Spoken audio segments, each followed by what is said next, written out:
Visit 98online.com/jobs to apply today for a better future tomorrow. 98online.com/jobs. Must be able to obtain clearance for government facilities, pass drug screening and background check. The culinary event of the season is back. Royal Farms Chicken Palooza 2, featuring our two-piece world-famous chicken box or a new spicy chicken bites box for just $5. Plus, enter to win world-famous chicken for a year.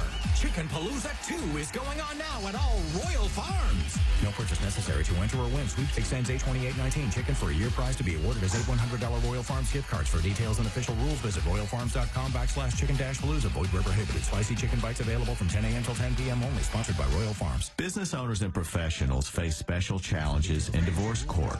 In addition to everything else going on, they have to contend with allegations that they are earning more than they are, coupled with claims on their business or practice itself. Attorney CPA Joe Cordell. An effective defense often hinges on sophisticated strategies relating to income tax projections, business valuations, spousal support claims. Clients with assets depend on their divorce lawyer's skills in these matters, and that's why it's so important to hire someone that has those skills. The attorneys at Cordell & Cordell work to help men protect their financial interests, particularly in the face of complex asset division. Contact the domestic litigation firm of Cordell & Cordell to schedule an appointment with one of our firm's Baltimore area attorneys, a partner men can count on. 443-637-4000. Online at CordellCordell.com. That's CordellCordell.com. Offices in Baltimore, Annapolis, Aberdeen, Columbia, and Frederick. Saw a lot of, again, the contraction of the RPO down to the standard formation. Defensively, saw a lot of pressures. Saw them put some pressure on the back end, but the back end stepping up and handling the pressure. So I think we saw just a bit of a sneak preview of the combination we may see when the season starts. The combination of Marlon Humphrey with the run support and knowing you have Earl Thomas on the back end, you just get a sense Wink Martindale is going to have a lot more flexibility this year. Good physical size to that back end, particularly in outside plays. The Ravens will have the ball coming off the heels of the Packers field goal. The first points scored against the Ravens this preseason. And Mason Crosby is going to punch that one through the back of the end zone for the touchback. Lamar Jackson will be done now for his second preseason game. 6 of 10, 58 yards. We'll just see from Lamar tonight. Saw a lot of good things. Command of the offense. Some real good throws, underneath throws, small completion throws and this little drop back to the other node where everybody is. Also saw a couple throws that kind of got away from him. Reminiscent of last year. So saw a lot of good. Saw a little bit of bad. Plenty of a lot to work with. But he's got to feel good about the outing tonight. And as you pointed out, his ability to know where everybody in the offense needs to be, a big step from a year ago. Trace McSorley now in at quarterback. He'll hand it off to Kenneth Dixon, who was able to shake off that first quarter injury. Picks up about 4 on the play. Trace McSorley out of Penn State, 6th round draft pick. Impressive, I thought, in week 1. There's a guy who comes into an offense where all the focus is on Lamar Jackson. And look, realistically, the only thing you really want to see from Trace McSorley in the regular season is a lot of special teams play. Yeah. But he's building some confidence. And it didn't look too big for him. That's saying a lot in the first NFL game. Dixon on 2nd down off the read option. He'll take it. Let's set up a 3rd down and about 4.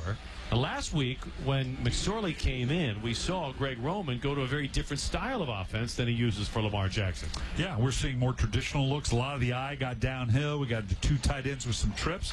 This is a quarterback down again. Now 3rd down again. The Ravens' willingness to run the ball. You don't typically see that on 3rd down in the league. They have opened it up.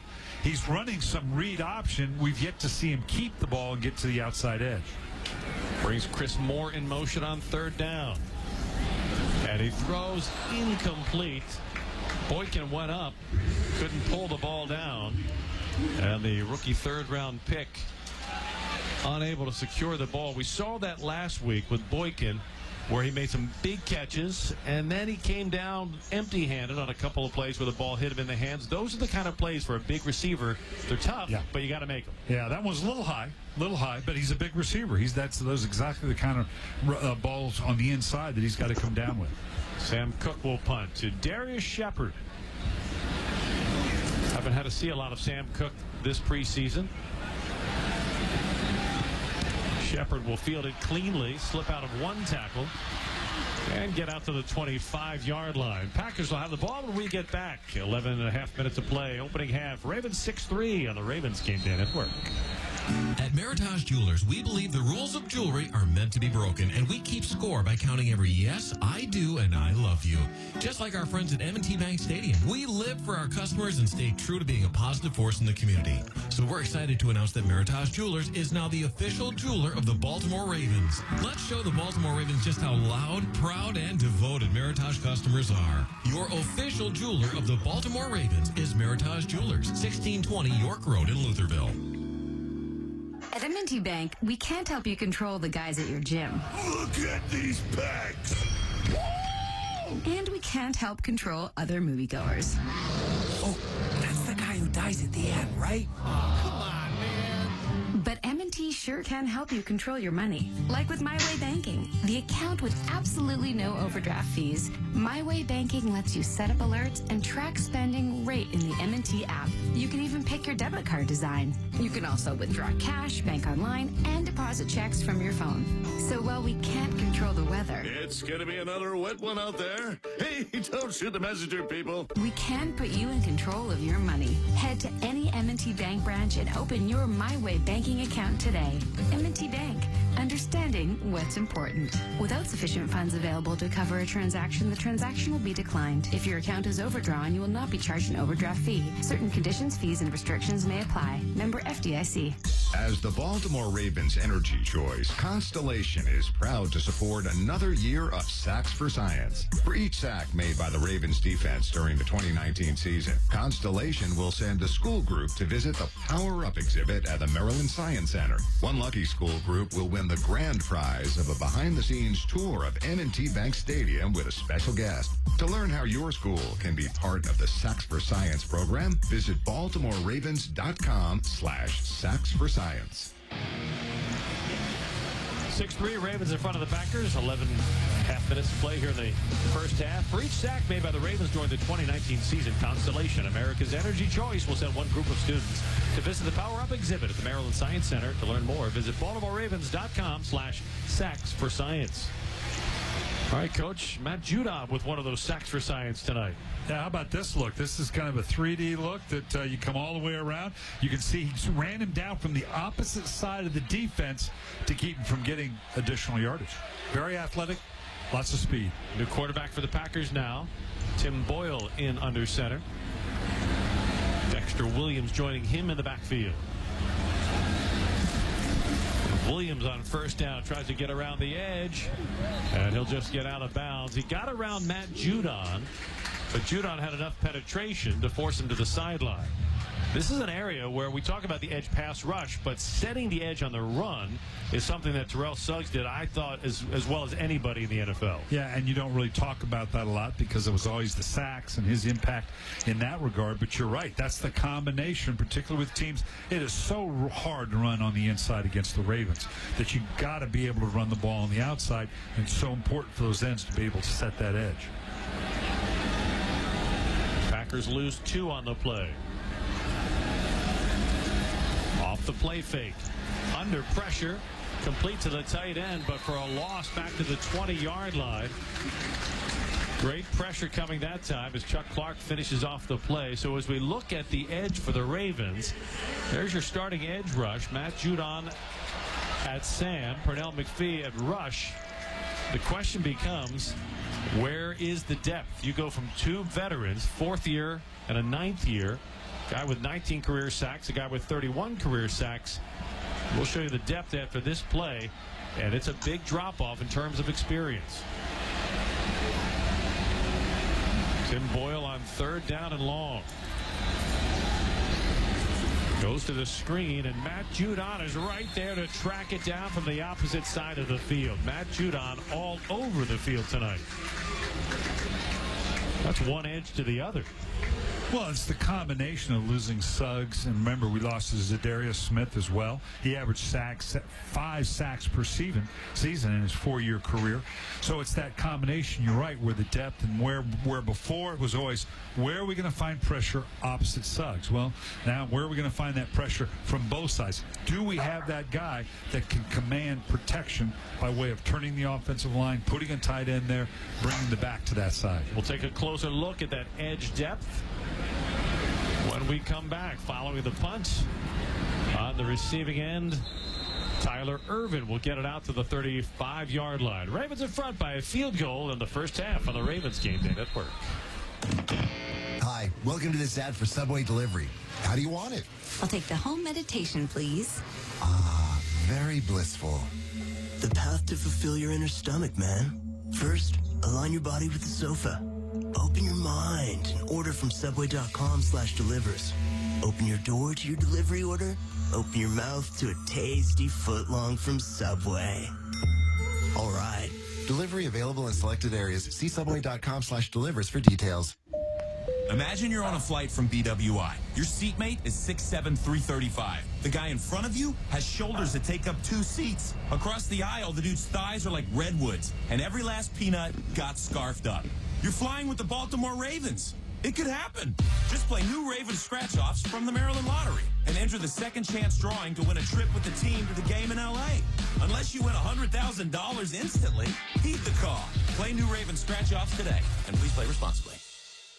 Dietz and Watson and the Baltimore Ravens are joining forces once again to honor our military heroes at every Ravens home game. This week's Dietz and Watson hometown hero honored at the game on August 15th against the Packers is Technical Sergeant Kelly Downs. Please visit BaltimoreRavens.com/hometown hero and see an inspiring video about Technical Sergeant Kelly Downs and her amazing contributions and service accomplishments. Get all the details today at BaltimoreRavens.com/hometown hero. Share it with your friends or nominate a hero of your own for consideration. Let's go Ravens. Our leadership style is laid back and more like fun. You know, everybody has their own mentality. Everybody has their own personality.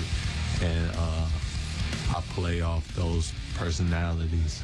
And I try to connect with every single person on the defense and on the team and just try to, you know, be a brother to a teammate. Story of the Ravens' edge on defense this year starts with Matt Judon. As you look at the depth, that's where the fall-off in experience comes. Tyus Bowser, Tim Williams, 2 highly drafted third-year players, high expectations, but neither has lived up to those expectations yet. And now you have the kid they called Sack Daddy at Louisiana Tech, Jalen Ferguson, 17.5 sacks a year ago, but he has already run into the reality that the tackles in the NFL are much bigger, better, and stronger than anything he faced in college. Yeah, with Williams and Bowser, they're looking for more consistency.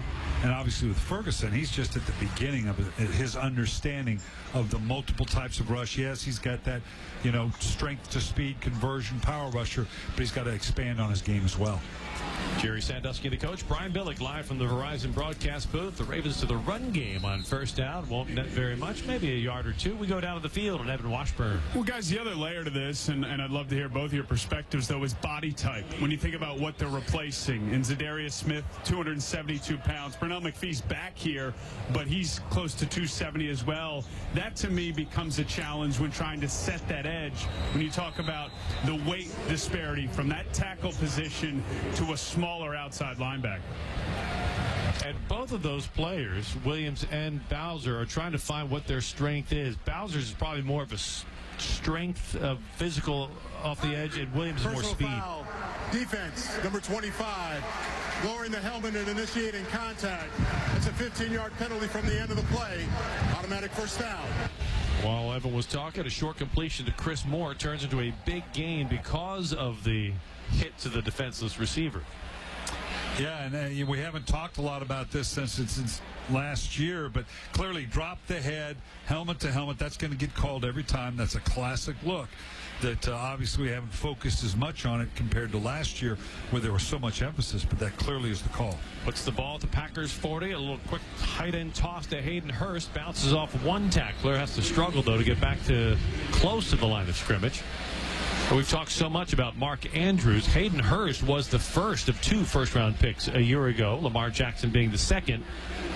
And because of the breakout year that Mark Andrews enjoyed and then the injury that Hayden Hurst endured, he was overshadowed in his rookie year. He wants to have that big year and show everybody why he was the first-round pick a year ago. And you throw Boykin into the mix, this could be one of the best tight end groups in the NFL. 2nd and 11. Nothing on the running game as Justice Hill will be taken down for a 1-yard loss. Back to the tight ends. You look at the numbers from a year ago, Hurst with a dozen games, but Andrews with more than 550 yards receiving, 3 touchdowns, and a big difference in the average per reception. Now, if you can get Hurst's numbers up and Andrews' numbers grow, you might have one of the best tight end tandems in the NFL. Yeah, and those are huge average, as you pointed out, averages for the tight end position. I think the tight end position is going to have a large role in this passing offense with the RPOs and where Lamar Jackson is going to be looking. Trace McSorley on 3rd and long. His pass is complete to Chris Moore, who will be close to a first down, but about a half a yard shy. It'll be 4th and less than a yard, and the Ravens will go for it with 7 minutes and 12 seconds to play in the first half. You know, there was a time when going for it on 4th down was verboten, even in preseason, and now it's really become a blurred shade of gray. Sure. It's no longer you automatically call on the kicking team either punt or field goal on 4th down in the regular season. And the analytics say you're stealing one more possession, one more chance to score with these conversions. Patrick Ricard slams forward for the first down to the 29-yard line. And so pushing and shoving. A little chippy, but it also helps when you have a 290-pound fullback. That's 2 carries, 2 first downs for Patrick Ricard. Yeah, you can have the right defense called. This is still 290 pounds, simple as a screwdriver, right between the center guard gap. That middle linebacker's got to be thinking, oh, my God, you really want me to step up here against this guy? Screwdriver or pile driver? Yeah. I mean, that is a hammer coming your way. 1st and 10 Ravens at the Packers 29. Kenneth Dixon picking his way through traffic, has a little bit of room, and he'll get it all the way down to the 23-yard line. You know, with the addition of Mark Ingram, with the speed of the draft pick Justice Hill, and with the year Gus Edwards had in the second half of last season, it's easy to overlook Kenneth Dixon, but he's got skills. Well, and it rounds you out in a running back core that gives you some diversity, gives you some experience, and that depth, you know, is huge, particularly we're talking about the number of runs and the style of attack that the Ravens want to have. McSorley on 2nd down goes back to Dixon, and he is swallowed up in the backfield for a loss of a yard. Kingsley Keek on the stop, and now the Ravens will be looking at a 3rd down. This is where I think we saw before. You're looking to a guy maybe like Boykin with that size, where I can just put it up, even if it's just on a slant route on the rim. You're going to see Boykin's up here at the top. He's the top of the slot. Also saw it go vertical about here last week to see if he wanted to take that shot. McSorley over the middle. Chris Moore has it, and the Ravens have a touchdown. 23 yards, a perfect strike, and that turns the lights out on the Packers defense and gives the Ravens a chance to show off one of the new features in the stadium this year. They can turn the lights off and on as quickly as you can in your kitchen. By the way, that's a big kitchen. Yeah, that was a spectacular throw. That thing had a laser on it. He brought it flat. Great catch by Moore. He looked to the outside with Boykin first. We'll see it here before we get to the break. Extra point attempt is good. But he had the outside, right down the middle of the defense. He just lasered that. That was beautiful. Right over the top of the middle of the defense.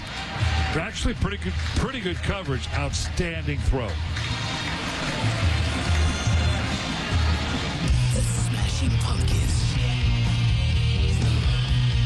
And Noel Gallagher's High Flying Birds. Summer Tour 2019. With special guests, AFI. This Saturday at Merriweather Post Pavilion. Get tickets now at livenation.com. SmashingPumpkins.com and NoelGallagher.com. If you're a registered nurse thinking about earning a bachelor's degree in nursing, you're in good company. According to the American Association of Colleges of Nursing, 86% of nursing employers prefer it. University of Maryland University College was founded for working adults like you. Our CCNE accredited RN to BSN program is designed exclusively for registered nurses. Plus, you can earn up to 90 credits from previous coursework, saving you time and money toward your degree. And with frequent start dates, scholarships, and financial aid options for those who qualify, you can get started right away. Discover the university made for you. Earn your RN to BSN online from University of Maryland University College. Get started fulfilling your dreams. Earn a degree or certificate with University of Maryland University College. Apply now and we'll waive your application fee. Undergraduate classes start August 19th. Visit umuc.edu/radio and apply today. That's umuc.edu/radio. Certified to operate in Virginia by Chev.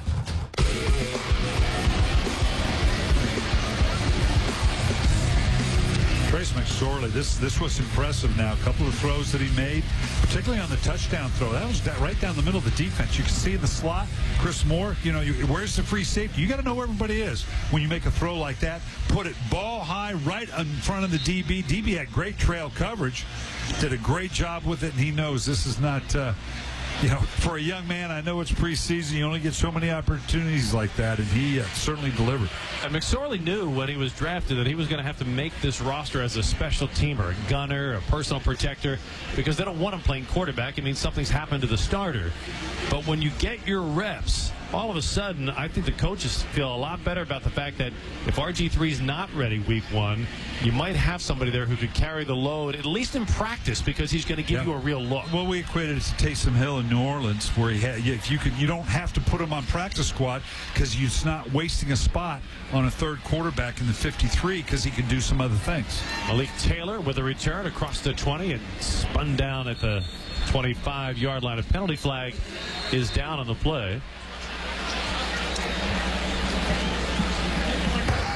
During the return, illegal block in the back by the return team, number 85. Half the distance to the goal from the spot of the foul. Greenbay's ball, first down. Well, here's your chance to win a once-in-a-lifetime experience. Predict the Ravens' 53-man roster by noon on Friday, August 30th, and you could win an exclusive lunch with General Manager Eric DeCosta, a tour of the Under Armour Performance Center, and a Marquise Brown autographed football. You pick the team, presented by MedStar Health. Play today. BaltimoreRavens.com/you pick the team. Did you do that? How would you do if you had to pick it today? I would be within 3 players. And the 3 that I would miss are the 3 that are probably not on the roster right now. That's what I find every year because I do that. And invariably, you think, I got this nailed. Right. And then it used to be Ozzie, now it'll be Eric. They'll pull off a last-minute deal. They'll pick up somebody off waivers, and you don't win. Flag down as the Packers go to the ground game on first down. The sack daddy, Jalen Ferguson, on the stop. Holding. Offense, number 74. Half the distance to the goal from the spot of the foul. Repeat first down. And I got to say, just in the 2 games we've done and some of the preseason games I'm watching, shout out to the officials, who are not my favorite people now. I was going to say. They got $75,000 of my money. Do we need to swab you for fever? Yeah. But the pace that it comes out, that the calls are coming, it's great. Chris Board, inside linebacker, shaken up on that play. Board has been running with the first team. We talk about the draft classes that Eric DeCosta and Ozzie Newsome have put together over the year. I think they've been equally adept at finding undrafted players like Chris Board, who at the moment is a starter at the inside linebacker position next to Peanut Owasu. But he is wobbling with the aid of some help to the sideline.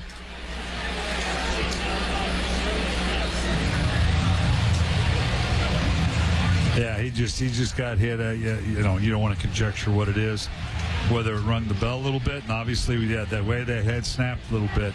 They're going to go in there and do the concussion protocol, which is the right thing to do.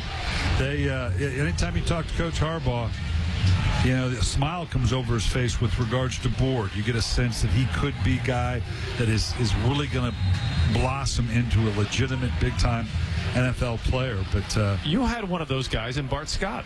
Yeah, and you knew kind of early, you knew it was going to take a while, and it was a slow process. But, you knew at the end of the day you were going to come out with a pretty good player. Packers backed up deep in their own territory. A little swing pass out of the backfield to Trey Carson. But as we go back to that string of undrafted rookie free agents, they've had 15 straight seasons with a rookie free agent making this roster. Chris Board a part of that tradition. Justin Tucker a part of that tradition. Bart Scott a part of that tradition. When you look at some of the names that the Ravens have found away from the draft board, they may have one on offense this year in guard Patrick McCurry.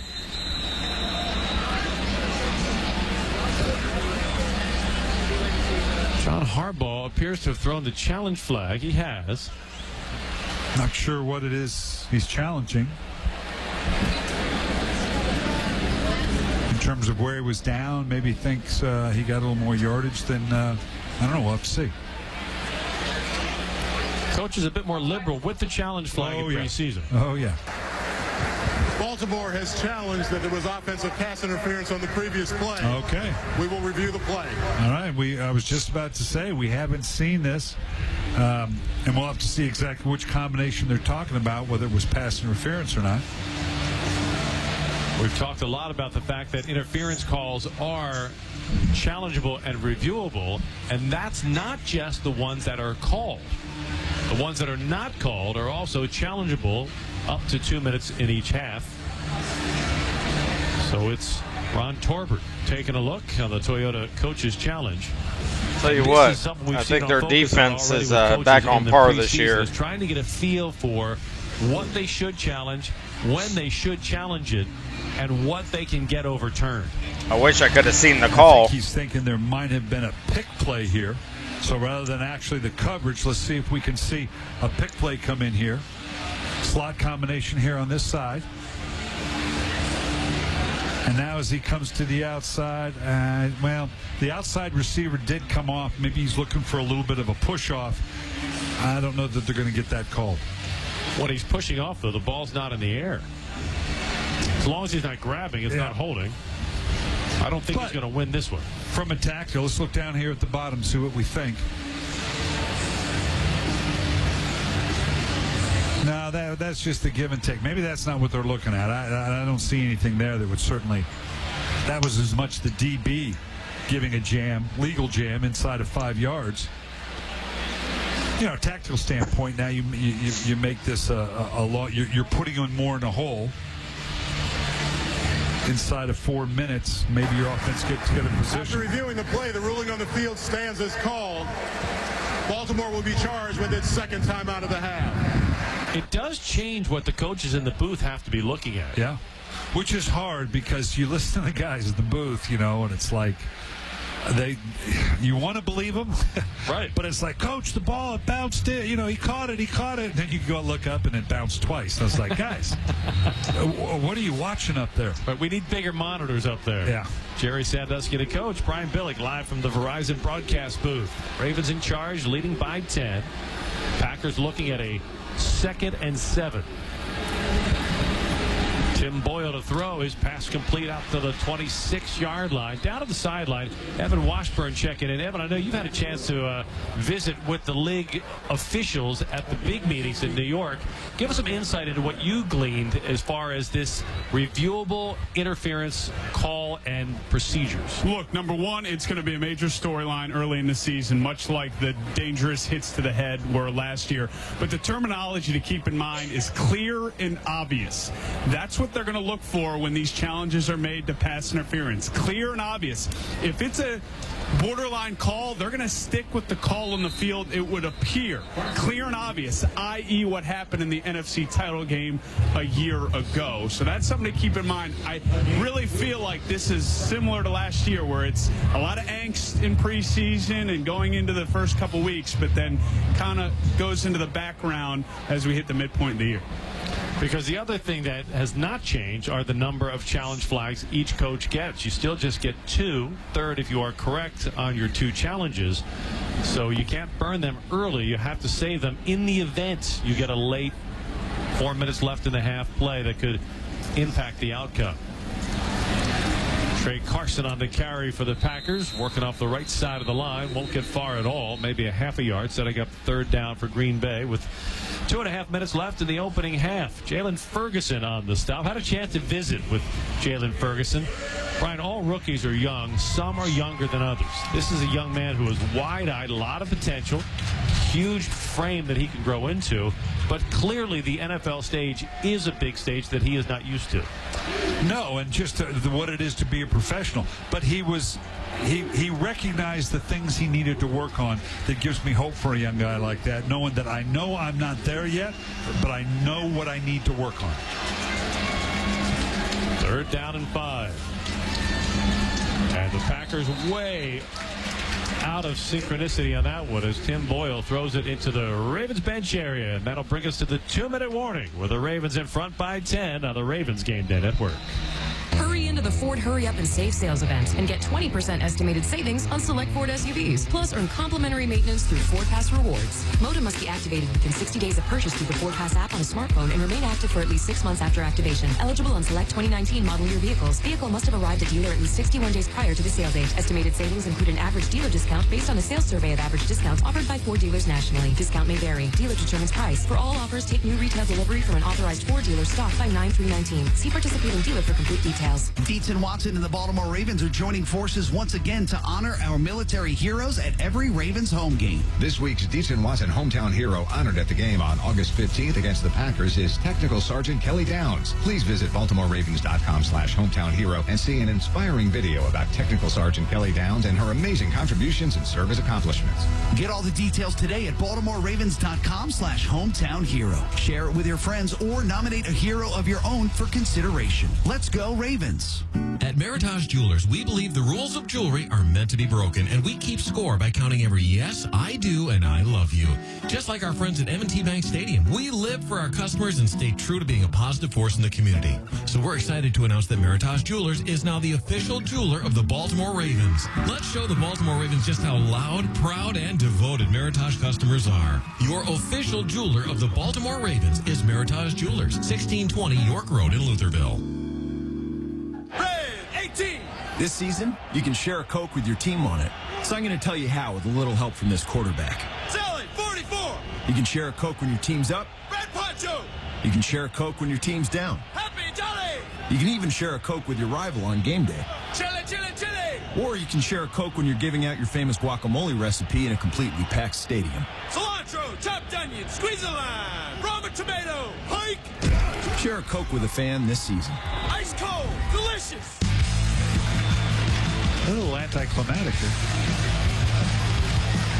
2 minutes left, opening half.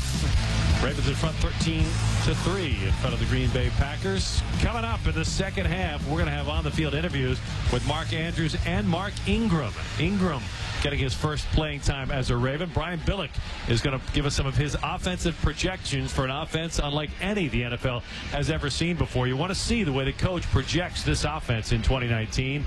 Daylon Mack, this is a classic.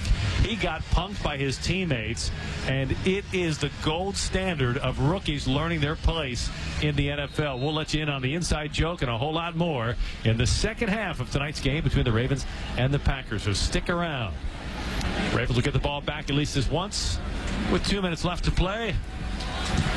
Cyrus Jones awaiting the punt, and he'll settle under it with a fair catch. So we also like to hear from you on social media. Here's how you can get your questions in. Drop in a little hashtag Ravens booth. Thrilled to have Coach Billick at tonight's preseason broadcast. Of course, Brian with us throughout the preseason, along with Evan. And you can send your questions in tonight using the hashtag Ravens booth on Twitter. And Coach will answer your questions in the second half. I'll even take some boating questions. Huh? Yes. Where you should go on the Chesapeake Bay in boating. For all of those of us who don't own boats, the question is, hey, who do you know owns a boat? I know Brian. A little inside handoff to Justice Hill, who picks his way through traffic and gets out to the 26-yard line. Hill has shown the knack for being able to operate in traffic.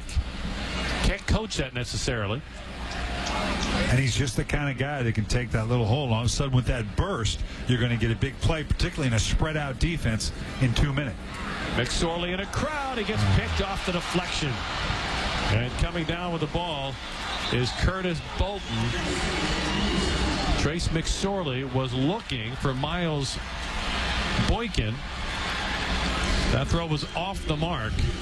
And Boykin let it kind of get into his body a little bit rather than, again, using that size and long arms to go out and get the ball. I think it got into him a little bit. So isn't that life with a learning curve? One series after a brilliant touchdown. Just a little bit of the inside. I got to take that back. DB, step for step. Quarterback needed to keep that on the outside shoulder of Boykin. And the Packers will have great field position.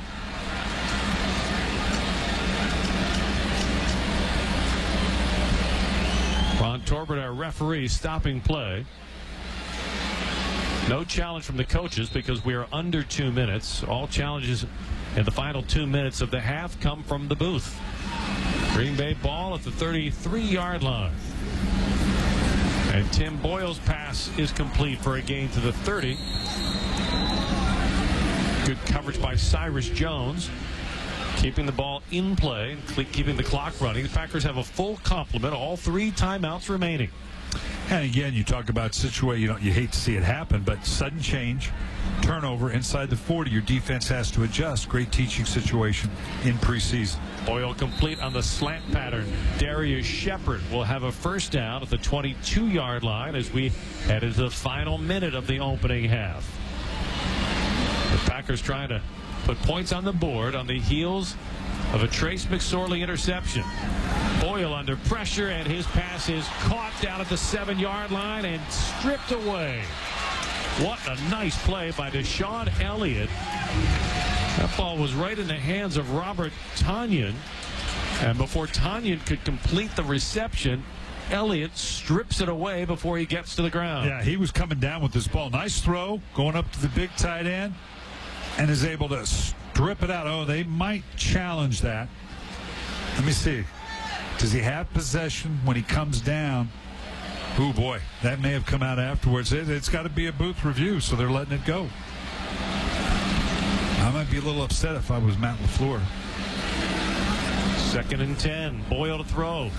Has time, lobbing for the end zone, and he overthrew his man. He had Darius Shepard a step behind Cyrus Jones, but he put too much air under that pass, and the Packers looking at a 3rd and 10 with 29 seconds left in the half. Yeah, a little flat. He needed to bring this in with a little bit more of an arc because Shepard was open. He was in behind the DB. John Harbaugh seeing his defense tested here, which as a coach you actually want to see. You do. It's those situations. I mean, you don't want to have a team in a scoring position, but this is a great teaching environment for the defense with a sudden change. A preseason with no difficulty is really not to your favor. And the pass is incomplete through the hands of Darius Shepard. And now we'll see if the Packers will bring in Crosby to kick.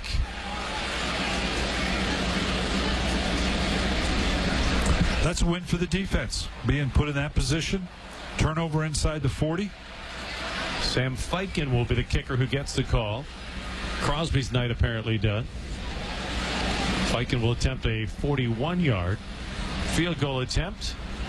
First-year kicker out of Penn State. And Fiken's kick is good as he squeezes it inside the left upright. And gets the Packers their second score of the half. 13-6. Ravens now in front with 20 seconds left in the opening half. As the Trace McSorley interception leads to a 3-point swing in the Packers' favor. Back to that interception. Great teaching point for coaches. One series after a brilliant throw, he makes a rookie mistake. And then the rookie receiver doesn't adjust enough and learn, as the great receivers all do, sometimes you got to become an instant defensive back. Right, you got to protect your quarterback. That was clearly inside throw.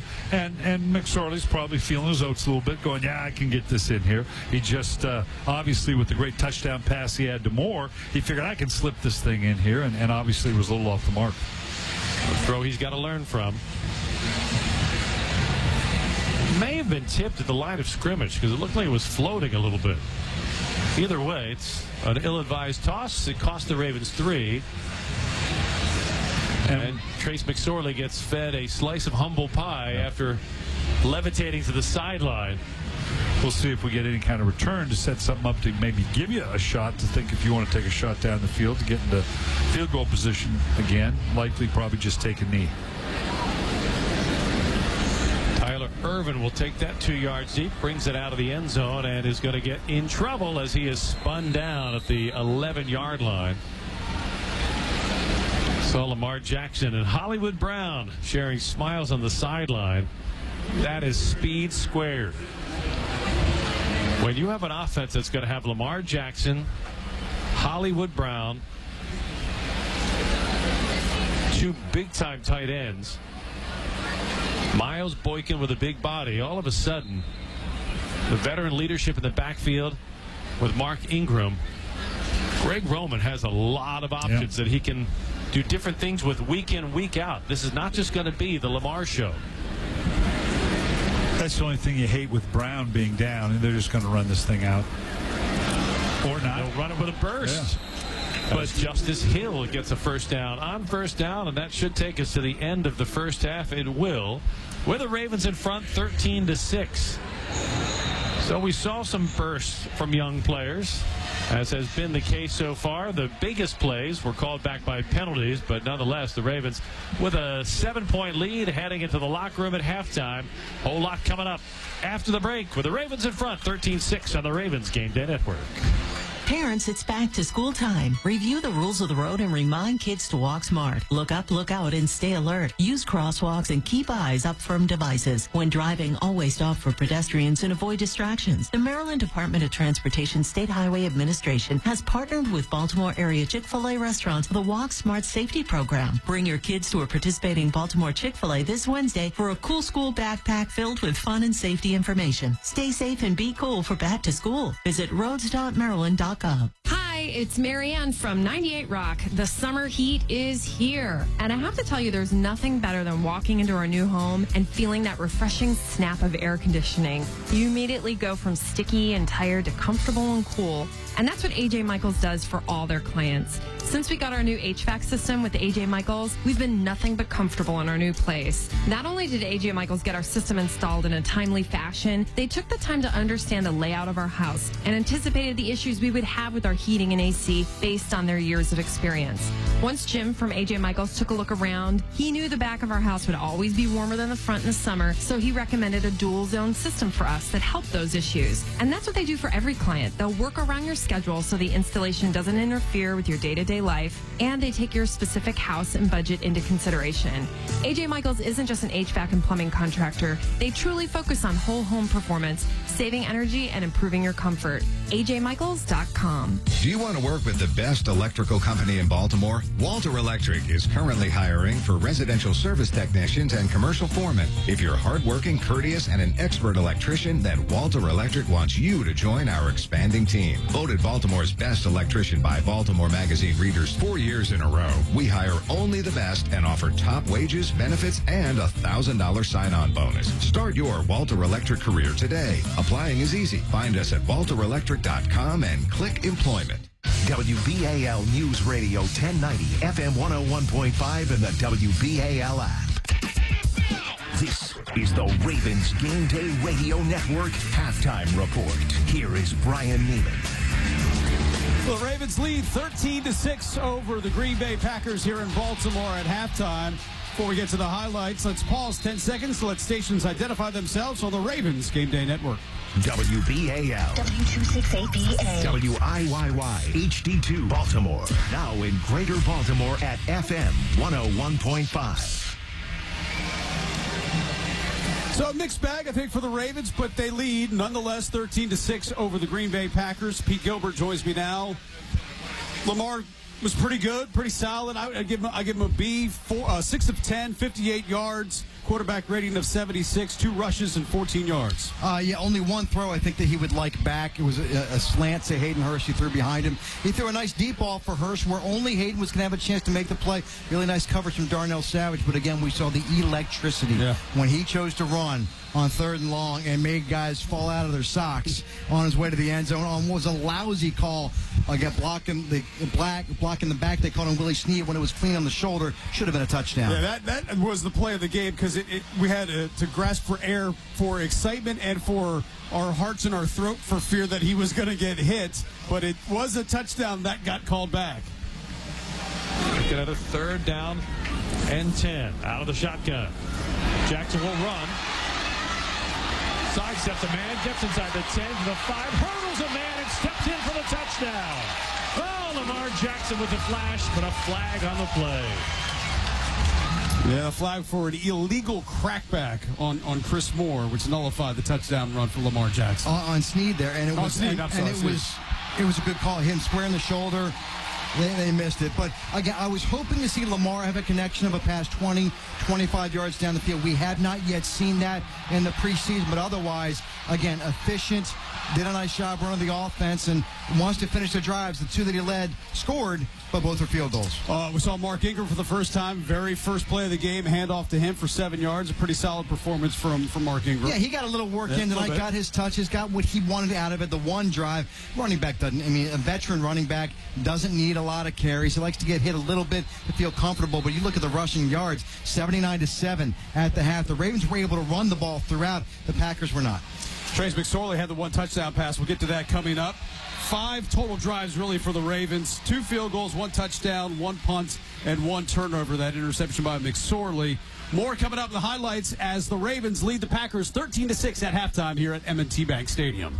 The copyright of this broadcast is owned by the Baltimore Ravens. All rights to this broadcast are reserved, and any rebroadcast, recording, retransmission, or other use of this broadcast without the express written permission of the Baltimore Ravens is prohibited. You are listening to Baltimore Ravens football, presented by Geico. Are kids better off in an intact family? You bet they are. This is Joe Cordell of the domestic litigation firm Cordell & Cordell. Kids living in a household with married parents do better in school, they're emotionally healthier, and they're more likely to stay out of trouble with the law. If you're in a troubled marriage, of course you should do everything you can to save your marriage, if only for your kids' sake. This includes considering alternatives to divorce. Of course, in some circumstances, divorce is unavoidable. In either case, if you're a man facing a crisis in your marriage, let us help you at Cordell & Cordell. Remember, we're the partner men can count on. The attorneys at Cordell & Cordell work to help men maximize their role in their children's lives, which includes protecting men's financial means to do so. Contact the domestic litigation firm of Cordell & Cordell to schedule an appointment with one of our firm's Baltimore area attorneys, a partner men can count on. 443-637-4000. Online at CordellCordell.com. That's CordellCordell.com. Offices in Baltimore, Annapolis, Aberdeen, Columbia, and Frederick.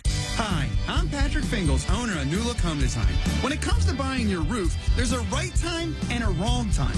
Typically, we look to take advantage of opportune moments to get the lowest price. Booking a vacation off-season or getting a last-minute deal on an airline ticket. But when it comes to roofing, everyone seems to do it at the same time, spring and fall, leaving summer dead slow. So that creates opportunity. New Look Summer Roofing Sale has been a huge success. So many customers have saved by getting their roof now instead of fall. There's only 1 month left. Through August 31st, save 60% on all roofing materials and get 5 years interest-free financing. Geez, that almost sounds desperate. Hey, better to be desperate than dead slow. Call 1-800-279-5300. That's 1-800-279-5300. NewLookHomeDesign.com. Through August 31st, opportunity is knocking in the form of huge savings. Brian Neiman, weekday mornings, WBAL News Radio 1090 and FM 101.5. Now the feature play of the first half, presented by the Maryland Lottery on the Ravens Game Day Network. McSorley over the middle. Chris Moore has it, and the Ravens have a touchdown. Great throw there by Trace McSorley over the middle to Chris Moore for a touchdown to give the Ravens a lead of 13-3. But Next drive, McSorley threw an interception that was, quite frankly, just a bad ball, and he was looking for Miles Boykins. Yeah, second week in a row in the 2-minute drill where McSorley has thrown an interception. Those are the kinds that really, I mean, you got to take care of the ball. Not only do you need to get points in that 2-minute drill, you can't turn it over and allow Greenbay then the opportunity to do the same. But he's made a lot of very good throws tonight. The touchdown to Chris Moore, it was such a tiny window. He threw a bullet. Moore was there perfectly to race into the end zone. Chris Moore, by the way, 4 catches, 54 yards, and a score. He's been the biggest playmaker for the Ravens tonight. That's Pete Gilbert. You talked before the game about, look, a lot of these times in these games, you're looking at the individual matchups. Did anybody pop for you in the first half? Moore certainly is. Not only is he making the catches, he's consistently getting open and beating his man. Cyrus Jones has been very good in coverage defensively, no matter who he's been matched up against. He's taken advantage of an opportunity with Tavon Young not playing tonight. I think a little bit nicked up. He started in the slot and has played for much of the first half. He's been very effective. Coach Billick said during the play-by-play the first half that he thought Jermaine Luminor looked very good at left guard, which has to make a lot of people happy for the Ravens if they can find somebody to fit that position and take it by the reins, right? Maybe he just needed to go against the first team. Right. You know what? A couple times he pulled and got to the spot. One of the knocks on him is he hasn't been athletic enough to get through the hole ahead of the back to make the block. He did it tonight. In fact, one time he got there so early he was looking around for somebody to block, and finally found someone. But he has been better tonight than he has been throughout the camp, no doubt. Marlon Humphrey made a nice play on stealing the edge and then making a tackle in the backfield for a loss. And Matt Judon, whose birthday it is today, had a pretty good game as well, including a sack and chased guys all over the field. Yeah, Judon was very active. Sack, a couple tackles for loss. He was very effective.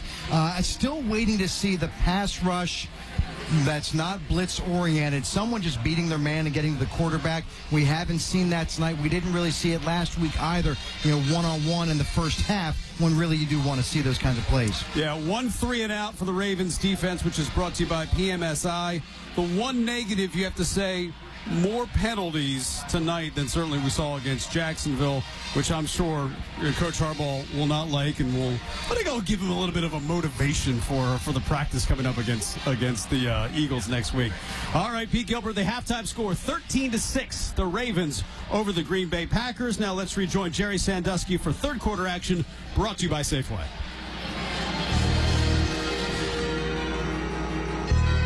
Giving mac and cheese to Green Bay. Justin Tucker with a pair of first half field goals, and the Ravens enjoying a 7-point lead as we get set for the start of the second half. Brian, as we break down the numbers, not quite as dominant as a week ago against Jacksonville, but Lamar Jackson, as you pointed out, very consistent with some of the more short throws, the money show, the throws that should see his completion percentage go up this year. If he can complete 60% of his passes this season like he did tonight, this offense is moving forward. Yeah, no question about it, because he's going to make some plays on third down.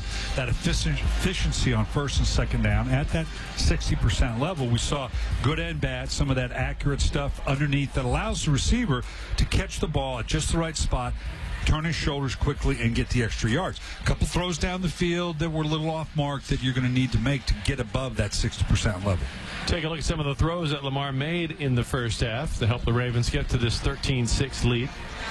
Jackson starts out, man, he is a man of the people. He's a kid at heart, and he has the joy of a kid when he plays. But his coaches are feeling the joy when they see these darts.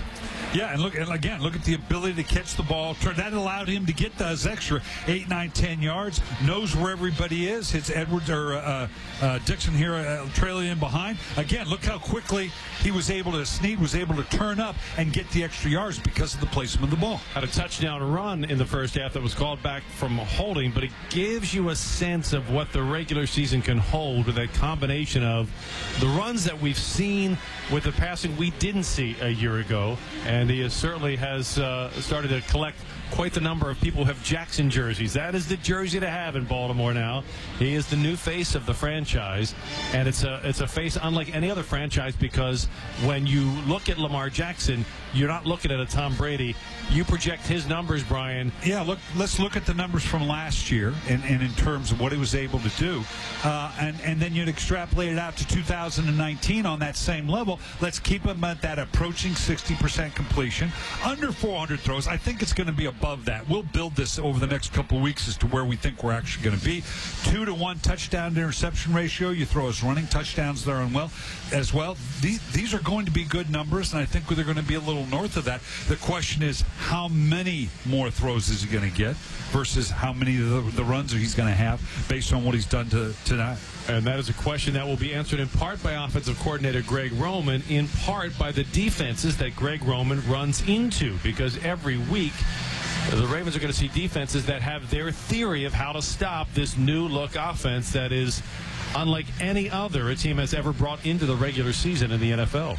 And they'll take the lead from the second San Diego game to see those things that gave the Ravens trouble, to see if indeed the number count, the 8-man fronts, can you hold up on the back end, trying not to give up those big plays. The Ravens and Lamar Jackson are going to have a lot of potential to come up with big plays as teams defensively configure themselves to stop the run. Newly signed kicker, a left-footer, Sean Smith, handling the kickoff duties to start us here in the second half. And it will be returned across the 15 to the 22-yard line. Flags flying as well to start the second half. Darius Shepard on the return. Busy night for referee Ron Torbert. We've seen a challenge on an interference that was not called. And a lot of pre-snap penalties, as well as this one on the kick return. Holding by the return team, number 44. Half the distance to the goal from the spot of the foul. Green Bay's ball, first down. A slow demise of the return game and the kick return game in the NFL. Now you can see right there, he got obviously a fistful of jersey that easy to see, and it's hard in special teams. It's wide open. Teams, young players in particular, trying to make a play. You get a hold of somebody, but they're going to catch that one. That was easy to see. Otaro Alaka was the player who was injured. He was also the player who was held, and we saw him grabbing his lower right leg. The medical team is out taking a look at him here.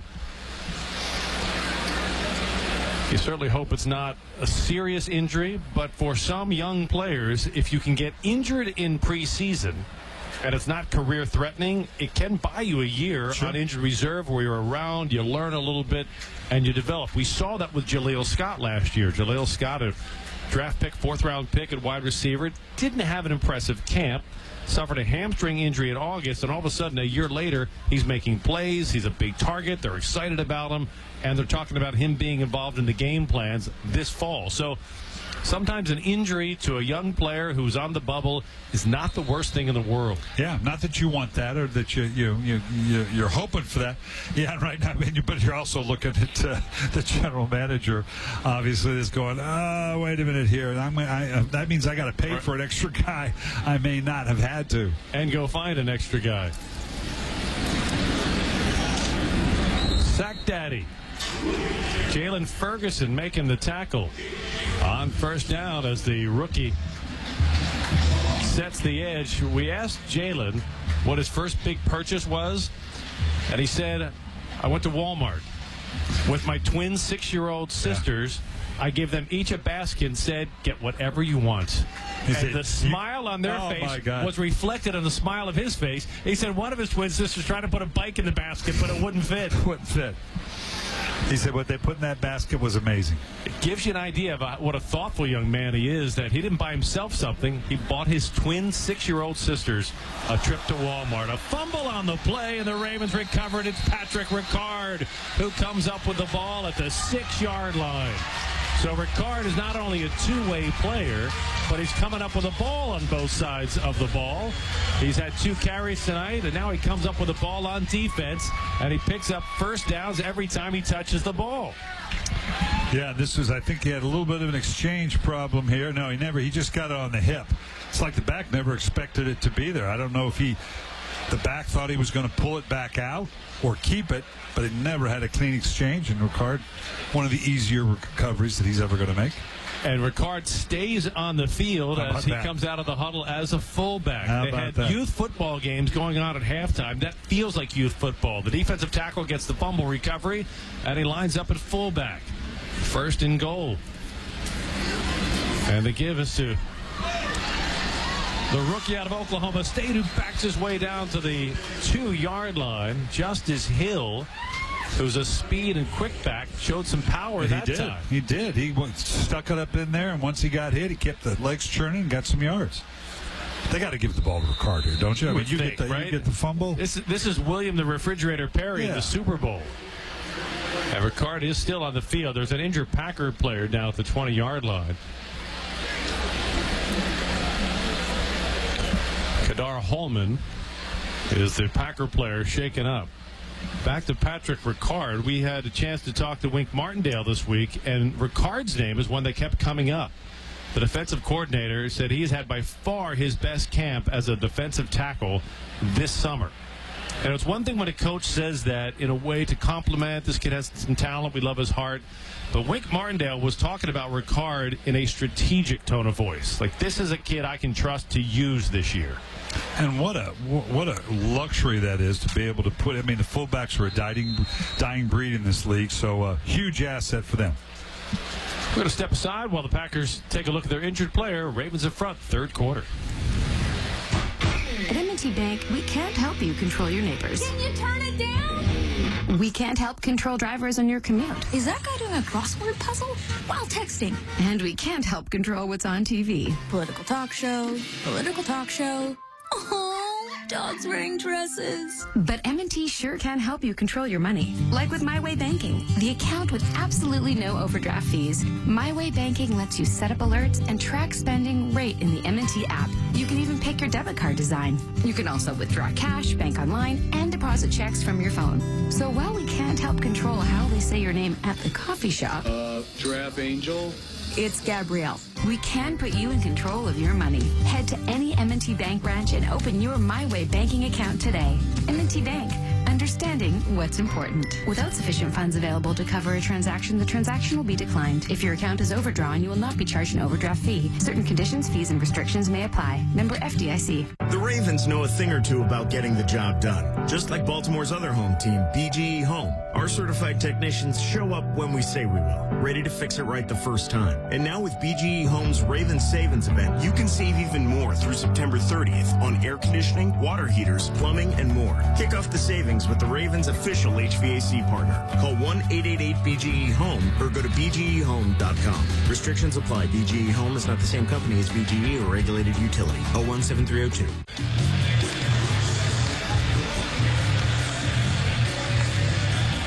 (13-6) Ravens in front, 13:44 to play, third quarter. Ravens fans enter for a chance to become the Southwest Airlines captain of the game at BaltimoreRavens.com, and you can be on the field with the team captains for the coin toss, all in your own custom jersey and a whole lot more.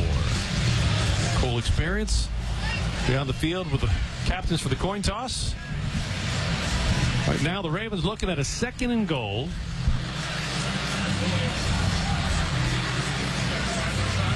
A couple of the offensive weapons, Willie Snead, Chris Moore with a touchdown, the only touchdown in this game. They ran that one from Snead's position at the slot.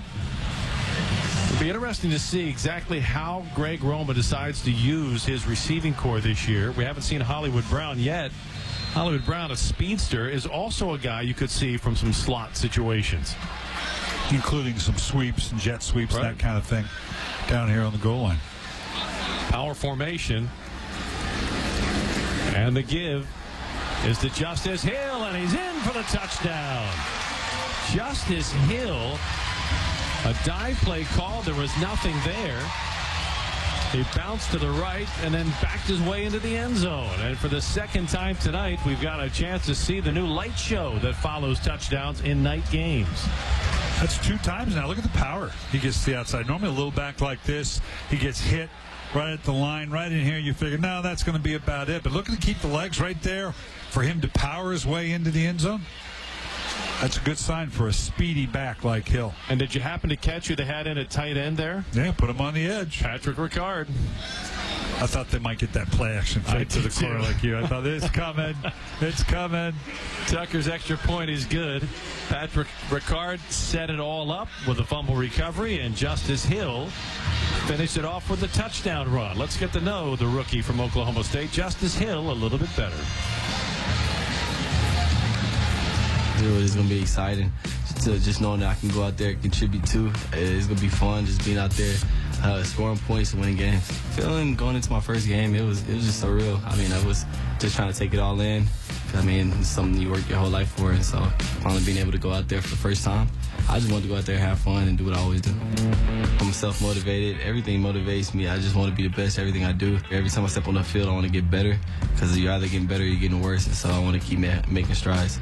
Walk through the hallways, looking at the old players and people holding up Lombardi trophies. I mean, it just lights up fire in you. 1, 2, 3, Army, ooh-wee! It's a great feeling to know that you have a teammate and that it's pretty much seen everything, and so it's going to be good having a good veteran just to feed wisdom off of, and it's a good feeling knowing I have somebody beside me in the same room with that much experience. Take a couple more looks at that Justice Hill touchdown run, his first of the preseason. There's Ricard on the edge, sealing that thing down. He bounces to the outside, steps out of that, steps through that, powers his way in. Little help, obviously. Great vision, though. I mean, nothing there. It's designed to go between center and guard. Nothing there, and he had the vision to find the opening. And willing to go ahead and power in when he had to, rather than just rely on his speed to always get to the outside and see if you can bounce it. Packers will start the drive at their 21-yard line. Dexter Williams, the deep back in the eye. Tim Boyle remains at quarterback for Green Bay, and he wants to throw on first down. His pass is one hop incomplete.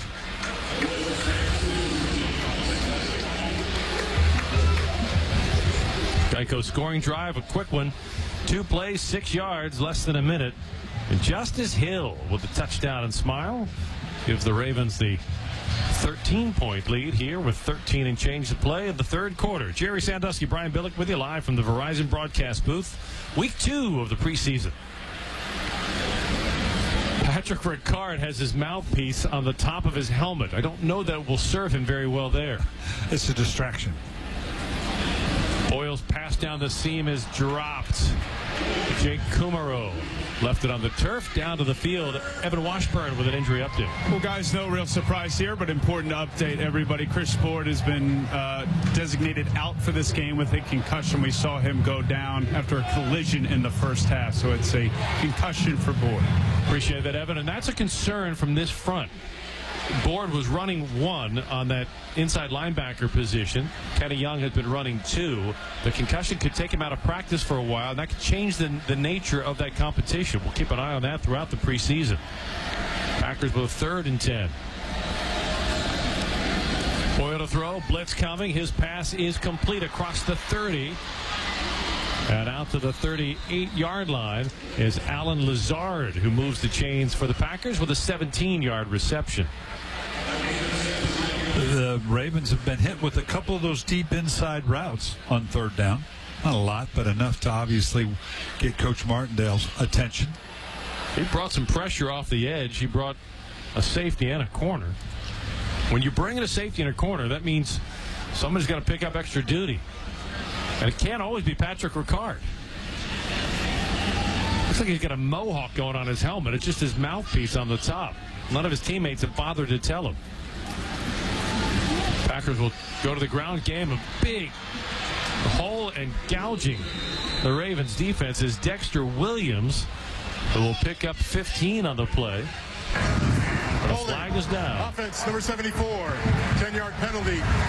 Repeat first down. You see a hole that big against the interior of the Ravens defense, even with backups, you immediately think, how did that happen? There had to be something going on. And the answer is holding. Wink Martindale inherited a defense from Dean Pease that was already elite, and he took it to the number 1 position in the NFL last year. Only the second time the Ravens have had the number 1 ranked overall defense, and the first time they've ever had a defense that was ranked in the top 5 in both pass and rush. That's how complete they were a year ago, and that's the new standard that they're trying to live up to this year. Tim Boyle will throw on first down, short and incomplete at the 30-yard line. Deshaun Elliott had the coverage. Elliott, another player who suffered an injury a year ago, saw his preseason cut short after he made a big impact with the coaches. This is a secondary that not only has talent in the starting 4 and 5, but goes quite deep at both safety and corner, and Elliott is part of that depth. And Coach Martindale told us what, they were in base defense 15% of the time? Yep. 16. I mean, that number just keeps going down 16% and down, of the time. which means you got to have all that many more D guys on the back end. Will draw play. Williams picks his way out to the 36-yard line. The Packers will face a 3rd down and long. Some of the players who are in the middle now, guys who are looking to find a way to crack this roster. Alvin Jones, a first-year player out of UTEP. We talked about Tyus Bowser as part of the depth at edge. He's on the right edge right now. Showing a lot of folks right here. They're going to pressure on 3rd and 10. 6 up front, 8 in the box, and here comes the blitz. And the blitz works as the pass is way off the mark at the 50-yard line, and the punt team comes on. Shane Ray, free agent pickup from the Broncos, the former first-round pick for Denver back in 2015. We all remember Brashad Perriman around here, the young man whose career just did not ever find the right footing at wide receiver. Shane Ray was that kind of a player in Denver. Had one big year, had an 8-sack season his second year, but was let go after his rookie contract expired.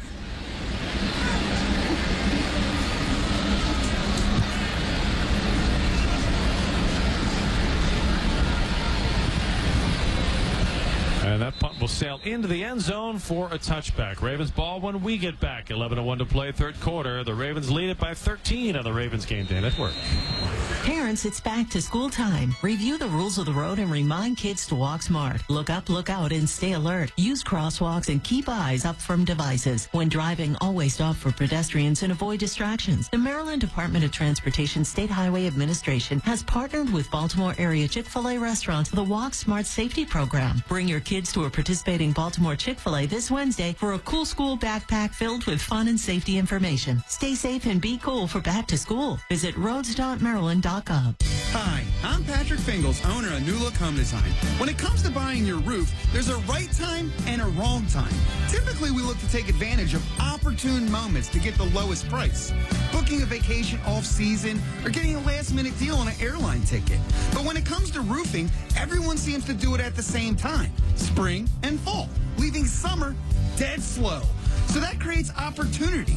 New Look Summer Roofing Sale has been a huge success. So many customers have saved by getting their roof now instead of fall. There's only 1 month left. Through August 31st, save 60% on all roofing materials and get 5 years interest-free financing. Geez, that almost sounds desperate. Hey, better to be desperate than dead slow. Call 1-800-279-5300. That's 1-800-279-5300. NewLookHomeDesign.com. Through August 31st, opportunity is knocking in the form of huge savings. I'm John Harbaugh, head coach of the Baltimore Ravens. On September 23rd, we're doing something special. We're joining forces with the NFL for the Ravens Huddle for 100, and we need your help. Join us as we unite to serve, inspire, and become a positive force, not only in Baltimore, but in every community we share. On September 23rd, let's answer our call to action by choosing a cause, donating 100 minutes of your time, and posting your experience using hashtag Ravens Huddle for 100. Ravens Flock. Let's show the world what we're made of.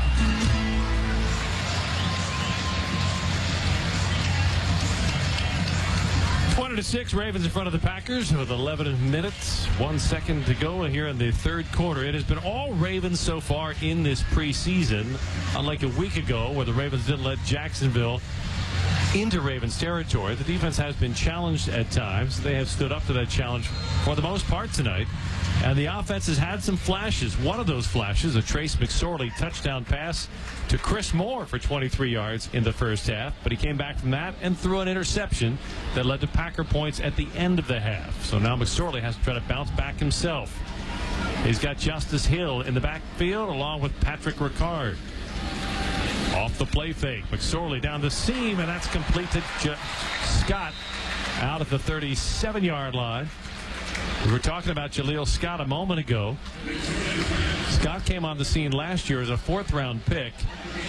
Was awkward, inconsistent, got injured. He came back this year. He went from young man to mature man. Here's Justice Hill bouncing it to the outside. And he'll be taken down at the 43-yard line. Brian, I love the change of direction we're seeing from Justice Hill. Yeah, and that burst. You know, it's one thing to change the direction, but to get outside the edge of that defense as quickly as he did, you blink, and all of a sudden he's outside. He's also outside of his own shoe. He gets outside the edge and outside of his wardrobe. That's fast feet when your shoes can't keep up. Tyler Irvin will check into the backfield. Patrick Ricard continues to work double duty at fullback. And Trace McSorley wants to throw. Pocket collapsing, and McSorley will be taken down as flags join him on the turf. He got back across the line of scrimmage. But this will likely get backed up. Holding. Offense, number 70. 10-yard penalty. Repeat second down. Ben Powers, the 4th-round draft pick out of Oklahoma, one of the players who has been battling for that left guard position. Jermaine Illuminor, a young veteran. James Hurst, who can play every spot along the offensive line shy of center. And Ben Powers all in the fight for that job. You don't help your own cause with holding penalties. 2nd and long for the Ravens, back at their 33-yard line. And McSorley to throw. This time he has time, and his pass is broken up. Intended for Charles Scarf, rookie free agent out of Delaware. And look, we understand that a name like Charles Scarf is not going to grab and hold your attention, but it's important once in a while to see this game from the perspective of a guy like Charles Scarf. You're a rookie free agent. You come to a team that is loaded with tight end talent.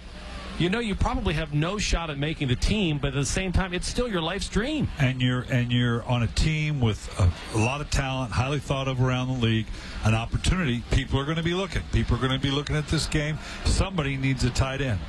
McSorley extending the play, impersonating Lamar Jackson by continuing to run, but finally has to get rid of the ball. And all of these young players just saw Kerry Vedvik, who had no shot at making a team that had Justin Tucker on the roster, get traded to Minnesota, where now he's the guy. And this is a pivotal game for a bunch of these second-level players, because next week you're going to see a little more veteran time around the league. Everybody kind of works that third game in terms of the most you're going to see the veterans. The rosters are pretty well set going into that last game. So this game is an important one to get on tape for other people to see. Well, coming up following the next break, we will hear from Mark Ingram. Evan Washburn will talk with him down on the sideline. Sean Smith backs up Darius Shepard inside the 10-yard line, and good coverage by the Ravens special teams. We'll hear from Mark Ingram when we come back. It's the Ravens in charge, 20-6 on the Ravens Game Day Network. Hey, Dad. Yeah? Remember when you gave me my first beer? Yeah, I remember it well. You told me it wasn't going to have any taste? Uh-huh. But I had a Sam 76, and I can taste my beer. Oh. What else did you lie to me about? Now, Bill. The dog, he didn't really go to a farm, did he? Well... And Mom hasn't been on a 9-year business trip? About that. If this ice cream is really frozen yogurt, I am going to lose it. Samuel Adams, Sam 76. Finally, a refreshing lager you can taste. Boston Beer Company, Boston, Mass. Savor the flavor responsibly. Turtles and feathers stick together. This season, the Green Turtle is your home for Baltimore Ravens away games. Swoop in for food and drink specials all day Sunday or Monday and Thursday, 8 p.m. to close. We've got burgers and fries starting at $5.99. And we've partnered up with Bud Light as the official beer sponsor of the NFL, so you can enjoy $3 Bud Light pints and $8.99 pitchers. Come cheer on the Ravens at the Green Turtle, the preferred game day huddle for the flock. Specials available at participating locations only. Contact your local Green Turtle for details. At M&T Bank, we can't help you control the guys at your gym. Look at these bags. And we can't help control other moviegoers. Oh, that's the guy who dies at the end, right? Oh, come on, man. But M&T M&T sure can help you control your money. Like with My Way Banking, the account with absolutely no overdraft fees. My Way Banking lets you set up alerts and track spending right in the M&T app. You can even pick your debit card design. You can also withdraw cash, bank online, and deposit checks from your phone. So while we can't control the weather, It's gonna be another wet one out there. Hey, don't shoot the messenger, people. we can put you in control of your money. Head to any M&T Bank branch and open your My Way Banking account today. M&T Bank, understanding what's important. Without sufficient funds available to cover a transaction, the transaction will be declined. If your account is overdrawn, you will not be charged an overdraft fee. Certain conditions, fees, and restrictions may apply. Member FDIC. This broadcast is copyrighted by NFL Productions for the private use of our audience. Any other use of this broadcast or any pictures, descriptions, or accounts of the game without the consent of NFL Productions is prohibited.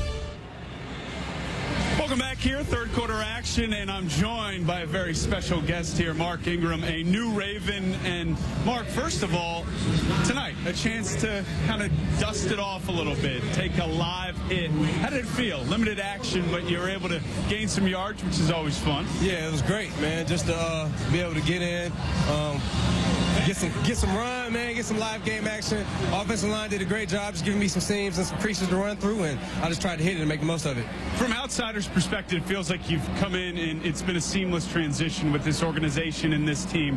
What's made it so easy for you? I mean, I think it's it's a first-class organization. First of all, they came in and just welcomed me with open arms. All the players on my team, all my teammates, man, they're like brothers for real. Everybody just welcomed me with open arms. And, man, it's a first-class organization. The city, the fans, everybody been showing love. You know, my family's happy, I'm happy, and we're glad to be Ravens. What have you tried to bring to an offense that has some young pieces, most notably at the quarterback position? Man, just energy, playmaking, explosiveness, leadership, just trying to be the best teammate I could be and do everything I can to help us win games, man. Last week we had you wired for the practice against the Jags, and one comment really, I mean, I think grabbed a lot of attention when you were talking to Lamar and you were saying that you wouldn't want to play with anybody else other than him. And obviously you've been around some of the greats, and obviously it's no slight to Drew Brees, but it's a pretty big endorsement for Lamar. Man, I just believe in him. Man, he has all the tools that he needs to be great. The ability, athletically, the arm strength, the arm accuracy, man, the leadership. And he's just, man, he has it all. And he's a playmaker all over the field. As you can see, they called his run back, but, you know, he's special throwing the ball too, man. And just the energy he brings, the leadership he brings, the ability he has all the tools to be great.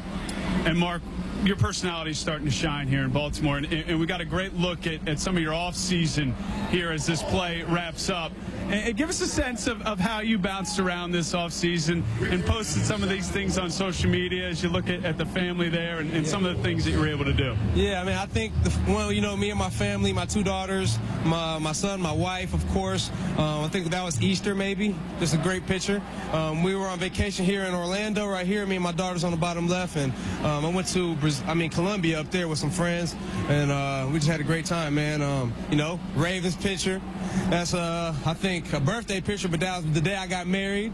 Then me and my wife down there, and I think we were in Cancun. So, man, I just like to, enjoy the downtime, spend it with my family, spend it with my guys, and just enjoy life a little bit. A lovely-looking family. I think we might need to get Coach Billick and Jerry that shirt you had in their size. Which one?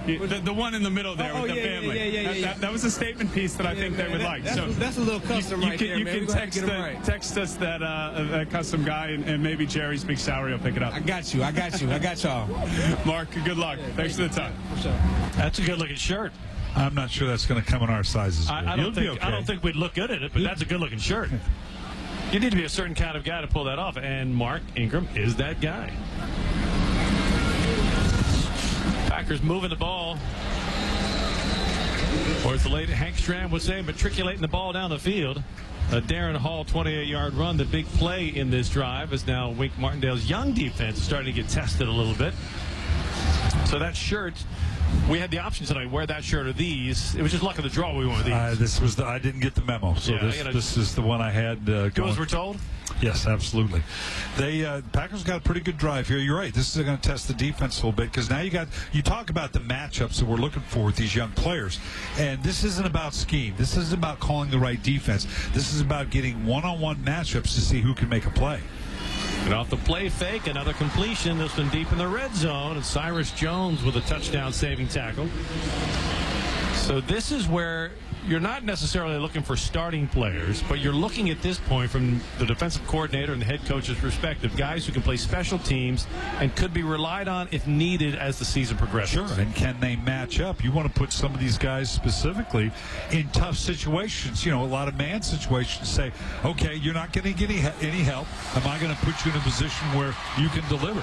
And the Packers come up with the touchdown. Darius Shepard, who's been the busiest Packard tonight, got behind Anthony Averett, draft pick in his second year.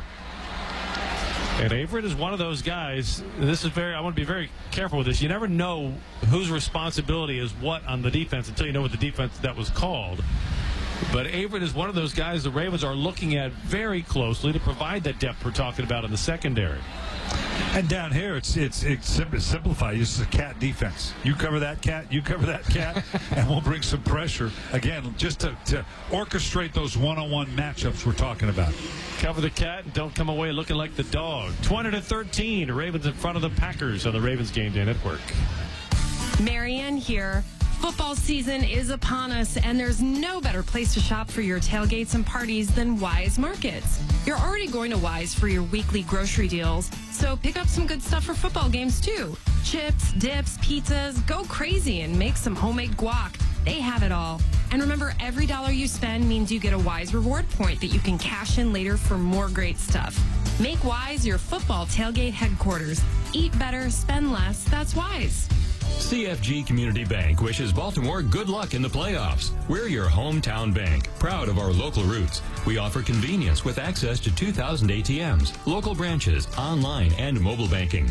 We have some of the best money market account and CD rates, as well as low service fees. Banking with CFG is a smart game plan.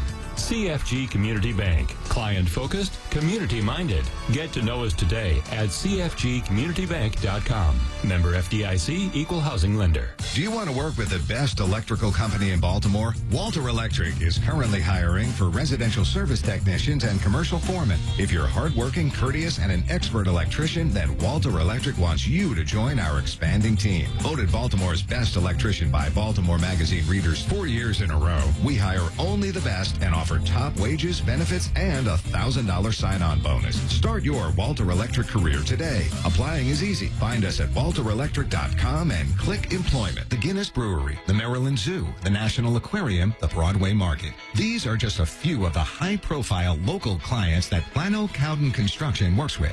A local company in business for over 20 years, Plano Cowden has the infrastructure to support growth, new ideas, and plenty of opportunity to advance. Plano Cowden is currently hiring project foremen, project managers, and superintendents. Engage the community at a higher level while enjoying work-life balance and a family-friendly culture. For more, visit 98online.com/jobs.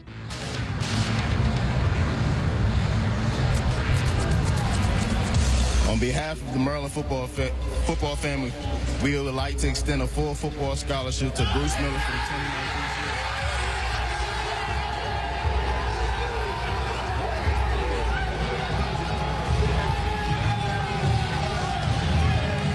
Chester, PA, a dream realized, a full scholarship there. Mike Loxley in his first year with the Maryland Terrapins program, awarding Miller with the scholarship. He saw some time in the field at the linebacker position, but as is the case often with those guys, it's more about what he brings to that team with leadership. It'll give you chills no matter how many big moments you've been on. Special moment for the Terps here at M&T Bank Stadium. Tyler Irvin with the kickoff return for the Ravens. Well, as we talk about the Ravens defense, doesn't get much hotter than the red-hot player for the Ravens right now, Marlon Humphreys. Last year, named by Baltimore media as the team MVP, but he didn't want to come out and accept the award because he said defense is a team sport. You can't just say, I'm the best player, I'm part of the best defense. That was reward enough for him. And then he gave up his jersey number, 29, because that's the jersey number that Earl Thomas wanted to wear. Yeah, how about They never that? discussed what the negotiations actually came out to. You know there was a quid pro quo, but that's a big-time move from one young veteran to one established veteran. Justice Hill on the carry on first down will pick up about 4 yards as the Ravens offense now tries to rebound from the first touchdown surrendered by the Ravens defense in this preseason. Marlon Humphrey has emerged, Brian, as the shutdown corner and maybe one of the 5 best corners in the NFL. Yeah, and that combination of not only the ability to cover down the field, but as we documented in that first half, the ability to come up, make the tackle on the edge. He took on a defense or an offensive tackle pulling out there to turn the ball back to the inside, come up with the tackle. Justice Hill with a sweet sidestep, an acceleration, an okey-doke, and he gets it all the way out to the 43-yard line. That guy had more moves on that one run than some guys have in a month. Yeah, look at the explosion on it. It's like he's playing with that jump cut, then that next level, that burst. Yeah, okey-dokes that kicks the leg up, waiting to make that last move and go. 14-yard gain for Justice Hill, a 4th-round draft pick. So I would suspect by the end of this season we'll have a lot of people wondering how he lasted until the 4th round. Hill running between the hash marks has shown some power. We saw the speed, we saw the quicks, but I think I'm most impressed by his willingness to use power when needed. And that's huge because when you have a smaller back that has that kind of explosion, obviously defenses take that into account.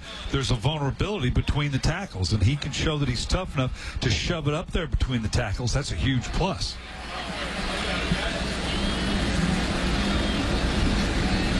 DeLance Turner now checks into the backfield as Hill comes to the sideline.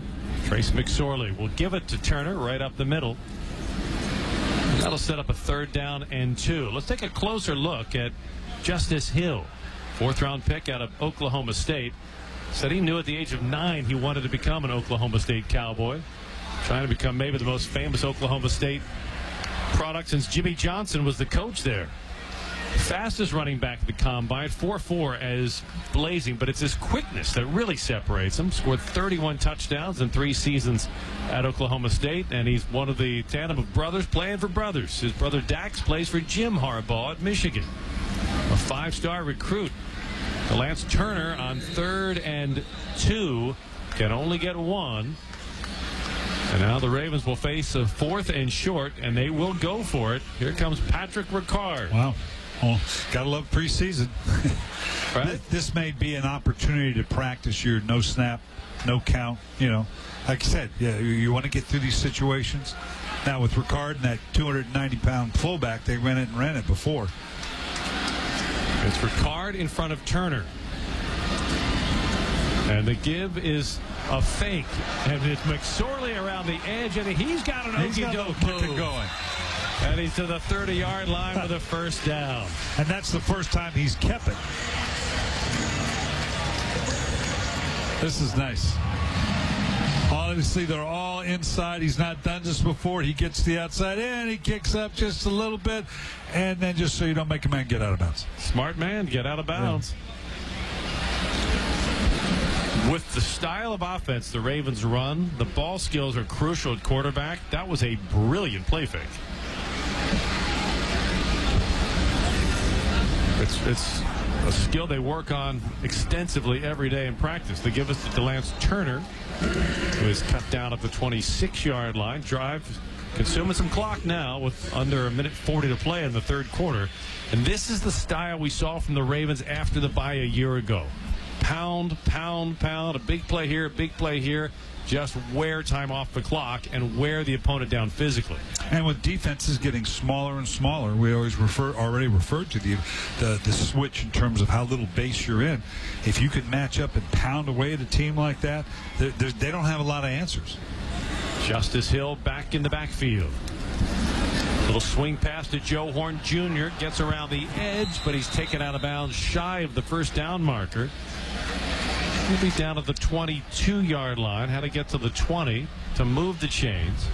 And you're 2 down here. I mean, if you're going to go for it on 4th down out of the 40, you're certainly going to go 4th down in here. So Greg Roman knows he has latitude to run a couple plays here if he has to. Joe Horn Jr., rookie free agent out of Missouri Western State. His dad, Joe Horn Sr., played for a dozen years in the NFL. 58 touchdowns. That's a big legacy to try to live up to on 3rd down and 2. To give us to Justice Hill, and he has nowhere to go. Stacked up at the line of scrimmage. Justin Tucker sprints onto the field before anybody can reclaim it, so they will kick it here. I think he made that decision for him. Tucker ran out to the numbers and then turned back to the sideline. Coach, we kick it here. I got this. Reminds me of the overtime in Detroit when he hit a 61-yarder. He just bolted out on the field. We're doing this. We're good. But we'll have to wait for the 4th quarter for Justin Tucker to deliver. 3 quarters in the books in preseason game number 2. It's the Ravens 20, Packers 13 on the Ravens Game Day Network. Red 18. This season, you can share a Coke with your team on it. So I'm going to tell you how with a little help from this quarterback. Where to go, Coach? Let me in. You can share a Coke when your team's up. Red Poncho. You can share a Coke when your team's down. Happy Jolly. You can even share a Coke with your rival on game day. Chili, chili, chili. Or you can share a Coke when you're giving out your famous guacamole recipe in a completely packed stadium. Cilantro, chopped onion, squeeze a lime, Roman tomato, hike. Share a Coke with a fan this season. Ice cold, delicious. I can't believe it. That Gerald is presenting the quarterly budget report with finger puppets. Look, here comes a 1.7% decrease in fixed overhead. Hello, everybody. No, I can't believe how easy it was to save hundreds of dollars on my car insurance with Geico. Who are you? The projected increase in organic Q3 revenue. Hooray! Believe it, Geico could save you 15% or more on car insurance. Dietz and Watson and the Baltimore Ravens are joining forces once again to honor our military heroes at every Ravens home game. This week's Dietz and Watson hometown hero honored at the game on August 15th against the Packers is Technical Sergeant Kelly Downs. Please visit BaltimoreRavens.com/hometown hero and see an inspiring video about Technical Sergeant Kelly Downs and her amazing contributions and service accomplishments. Get all the details today at BaltimoreRavens.com/hometown hero. Share it with your friends or nominate a hero of your own for consideration. Let's go Ravens. Hey, Dad. Yeah. Remember when you gave me my first beer? Yeah, I remember it well. You told me it wasn't going to have any taste. Uh-huh. But I had a Sam 76, and I can taste my beer. Oh. What else did you lie to me about? Now, Bill. The dog, he didn't really go to a farm, did he? Well. And Mom hasn't been on a 9-year business trip? About that. If this ice cream is really frozen yogurt, I am going to lose it. Samuel Adams, Sam 76. Finally, a refreshing lager you can taste. Boston Beer Company, Boston, Mass. Savor the flavor responsibly. Nice night for Justice Hill. 10 carries, 49 yards. Trace McSorley with a touchdown pass and a nice run. And Matt Judon on his birthday with a couple of tackles and a sack. That brings us to where we stand at the start of the 4th quarter. Ravens in front of the Packers 20-13, and a Justin Tucker 41-yard field goal attempt pending. The most accurate kicker in the NFL. When you carry that label, you carry a lot of pressure with you, and he seems to love the pressure. Oh, he does. Every opportunity. He wanted to go out there and kick this. I mean, it's the right thing to do. It makes it a 2-score game. Yeah, practical situation. But he wants it. That's what the great athletes want. Always want to put it on my foot. The Wolfpack is ready. Morgan Cox with a snap. Sam Cook the hold. Here's Tucker, a 41-yarder. The exchange is good. The kick is good. And the Ravens now extend their lead to 23-13. Dalen Mack, rookie defensive tackle, went out to his truck after practice one day and saw it stuffed with styrofoam packing peanuts because he had forgotten to bring cinnamon rolls to the defensive lineman's team meeting. He was told, your job is to bring the rolls. Maybe he didn't want to be late or just forgot he didn't bring the rolls. So after learning his lesson, Chris Wormley put out on social media, Dalen, a guy finally came through, and he got some help because the folks at Cinnabon were following the exchange between Chris Wormley and Dalen Mack, and they stepped in and set them. He said, DM us, we'll take care, and we'll get you all kind of cinnamon rolls. And lo and behold, look what's on the sideline.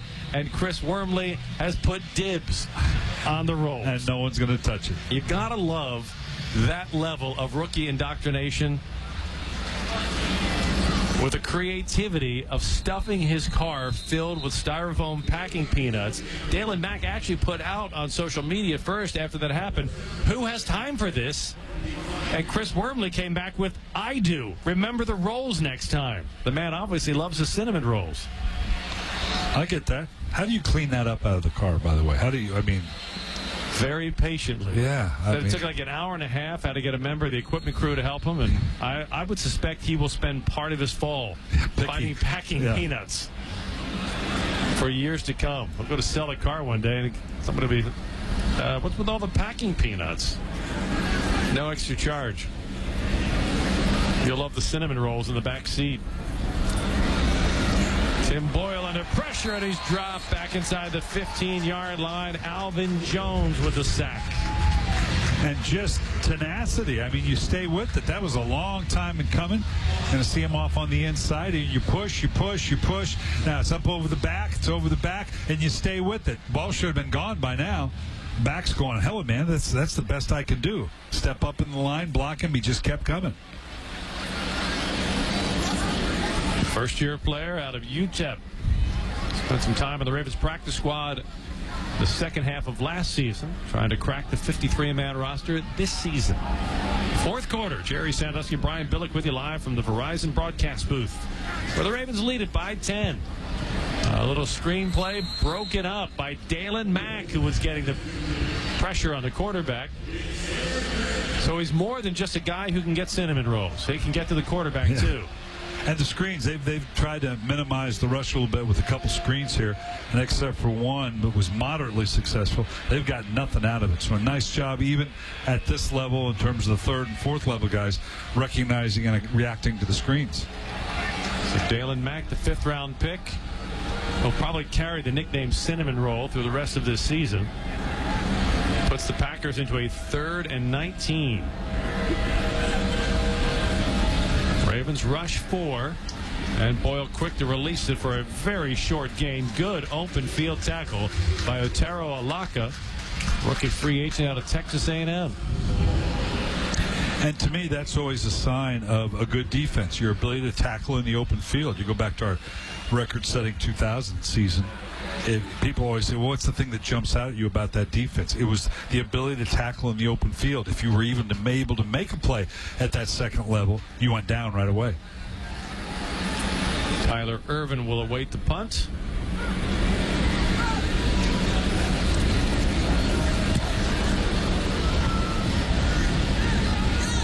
Got a chance to return this one. Starts to the right, finds a seam, and is thrown to the turf at the 42-yard line.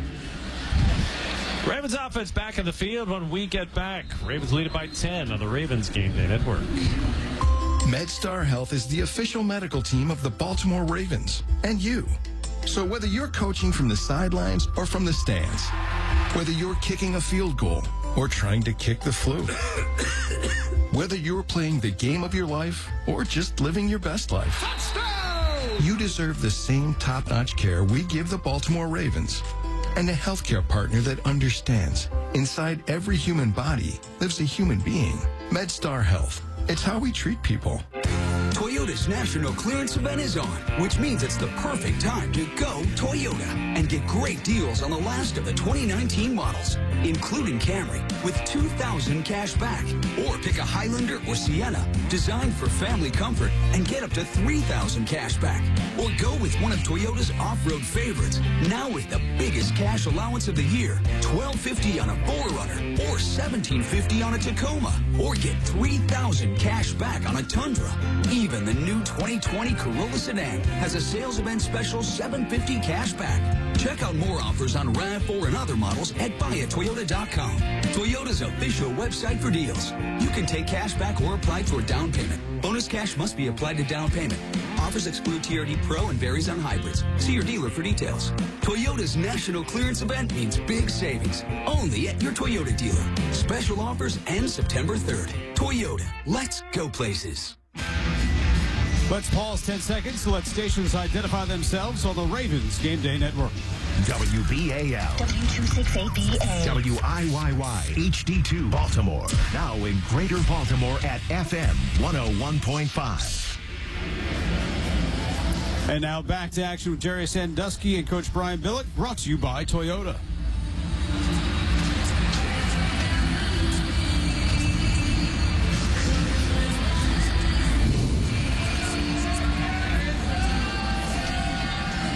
Tonight's Maryland Lottery's offensive play of the game. Go back to the second quarter. It's Trace McSorley threading the needle to Chris Moore for a 23-yard touchdown. This one did not look like a rookie to a veteran. It was poise to hands. And as much as we focus on McSorley on that play, Chris Moore needs that play as much as anybody, because Moore has had some huge drops, costly drops in his career that have undermined the coach's confidence in the potentially explosive player. He's a terrific returner, but he has made some crucial mistakes in the regular season. So if he can win everybody's confidence back with more plays like that, it would bode well for his career and for the offense. Lance Turner, the deep back, will get the carry. He's got a big hole. He's across midfield. And Turner all the way down to the Packer 38-yard line before he is taken down with a 21-yard gain that moves the chains. So you talk about the numbers on a 90-man roster that has to get compacted to 53. A year ago, the Lance Turner made the practice squad and then would get elevated to the regular season roster. He's facing some tough numbers, but plays like that, like we saw for Kerry Vedvik, you show the ability to play in this league, and somebody's going to find you, even if the numbers don't fit for you on the current roster. Tyler Irvin with a carry. Pickup of about 3. Let's go down to the field where Evan Washburn is standing by with Brandon Carr. Jerry, thanks. Well, Brandon, this is our first chance to see the secondary in its full components, if you will, with Earl and all the guys. How did you feel like just that little bit of action did for you? It felt good to get back out there, to get the rust off. You know, we've been butting heads with offense for a long time now, so it's been a long time coming for us to come out here as a unit, kind of build some chemistry. You know, tonight was a good start for us, and look forward to getting back into the onto the practice field a couple more days. Go to Philly, do the same thing. You mentioned the chemistry. What's the biggest challenge when integrating new guys, even as talented as they are, in a guy like Earl? It's just communication. You know, guys come from different schemes, different terminology, so just getting the terminology down, communicating, getting everybody on the same page. And you mentioned what Wink can do, and we were talking before we got on here. You guys have the earpiece in, so you're hearing play calls. As you stay engaged in this preseason game, what can that offer you? I see Marlon has the earpiece in as well. Just got to stay locked in. I mean, it's bigger than us. You know, we're out the game, but we have young guys out there trying to compete and make plays. At the same time, we're still trying to learn our defense. So we out there listen to the play calls. I play a lot of positions, so I got to see where everybody's moving, the movement, see where everybody's on page. Your impact on this team on the field is obvious, but the community's been equally as important to Baltimore and the surrounding areas. Just big picture to start. What's it meant to have such an impact in your short time here in Baltimore? It's been a blessing, man. Not only to play this game, but that opportunity to do great things off the field. And this community's organization does a great job of allowing us to go out there. They accept us with open arms, open hands, and allow us to do our work. And, you know, I'm just grateful for this opportunity to play football, but also get out there throughout the week and help our community. And they're going to bring that to a new level this year with the Huddle for 100 on September 23rd. There's so many promos for it. But just for you to be part of that and probably be a leader in what will be a great effort. I think it's pretty big, man, just to bring us all together. I mean, the football world, bring the fans and the community together, bring the organization for each individual team. It's a great opportunity for us to go back, give back to our community, make a big impact. So we're excited for it. Look forward to the opportunity. It should be a great experience for us all. Lastly, we've been popping up guys' social pages, and in the off season, important time for you guys to step away from the field. We get through this play and a short run. But what stands out to you as we look at some of these pictures? It's been a beautiful off season, man. I've been busy. I've been locked in, of course, training, but I had an opportunity to get off the field and to impact my community as much as I can. A lot of beautiful faces, a lot of motivation, a lot of great stories, man. So I'm like I said, I'm blessed to play this game, but off the field things are the things I'm going to take in stride. I'm going to keep the memories forever. We always appreciate what you do on and off the field, Brandon. Thanks for the time. Stay healthy. Thank you. Appreciate you. Jerry. Thank you, guys. Brandon Carr with 178 consecutive games started. The longest streak of its kind in the NFL among defensive backs. And that pass complete to Antoine Wesley.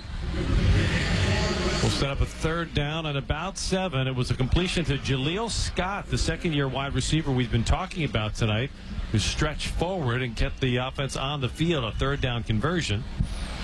Now we'll see if Trace McSorley can convert on third down again with just a shade more than 10 minutes left in this ball game. This was the same situation he had on the touchdown pass to Moore, with those quick slants on the inside by the slot guys and vertical on the outside.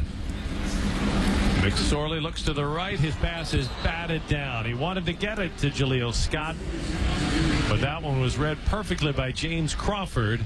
And here comes Justin Tucker, who sprints out onto the field. Justin likes to get his work in. I suspect Justin is one of those kickers who the coaches have to kind of put on a kick count. Otherwise, he would just kick the ball 80 just times keep a day. Going and going and going.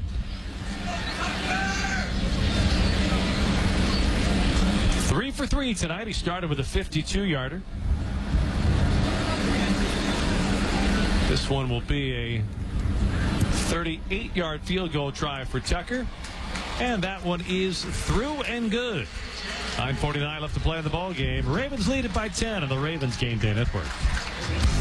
Bugs ruining your game day? Sounds like you need to call your friends at Pest Management Services Incorporated, the official pest control partner of the Baltimore Ravens. At this family-owned and operated pest control company, we're always defending your home turf from uninvited pests, including mosquitoes, bed bugs, mice, rats, termites, wildlife, and even mold. Call us today at 703-723-2899 for a free inspection, or visit our website at mypmsi.com. At M&T Bank, we can't help you control your neighbors. Can you turn it down? We can't help control drivers on your commute. Is that guy doing a crossword puzzle while texting? And we can't help control what's on TV. Political talk show. Oh, dogs wearing dresses. But M&T sure can help you control your money. Like with My Way Banking, the account with absolutely no overdraft fees. My Way Banking lets you set up alerts and track spending right in the M&T app. You can even pick your debit card design. You can also withdraw cash, bank online, and deposit checks from your phone. So while we can't help control how we say your name at the coffee shop, Giraffe Angel. It's Gabrielle. We can put you in control of your money. Head to any M&T Bank branch and open your My Way banking account today. M&T Bank. Understanding what's important. Without sufficient funds available to cover a transaction, the transaction will be declined. If your account is overdrawn, you will not be charged an overdraft fee. Certain conditions, fees, and restrictions may apply. Member FDIC.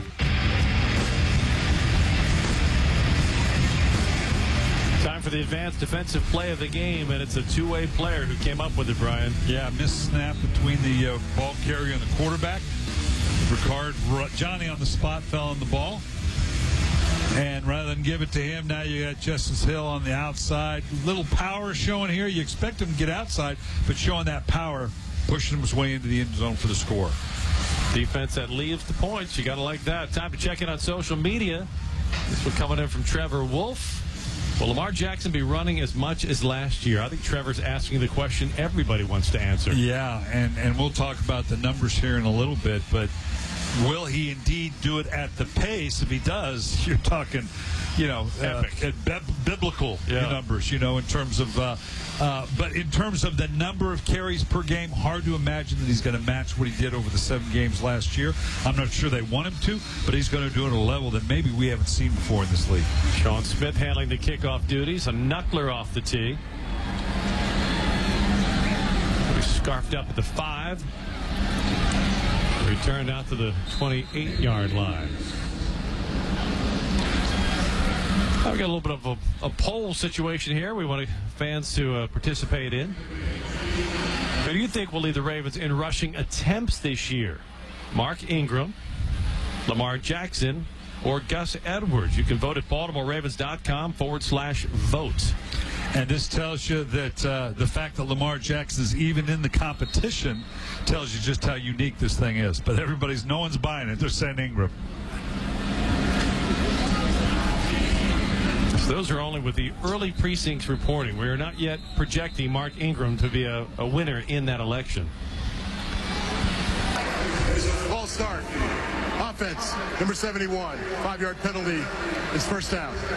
Ron Torbert had an almost disgusting look, the look of disgust on his face. Like, guys, you kidding me? Come on. Don't make me throw these flags at you.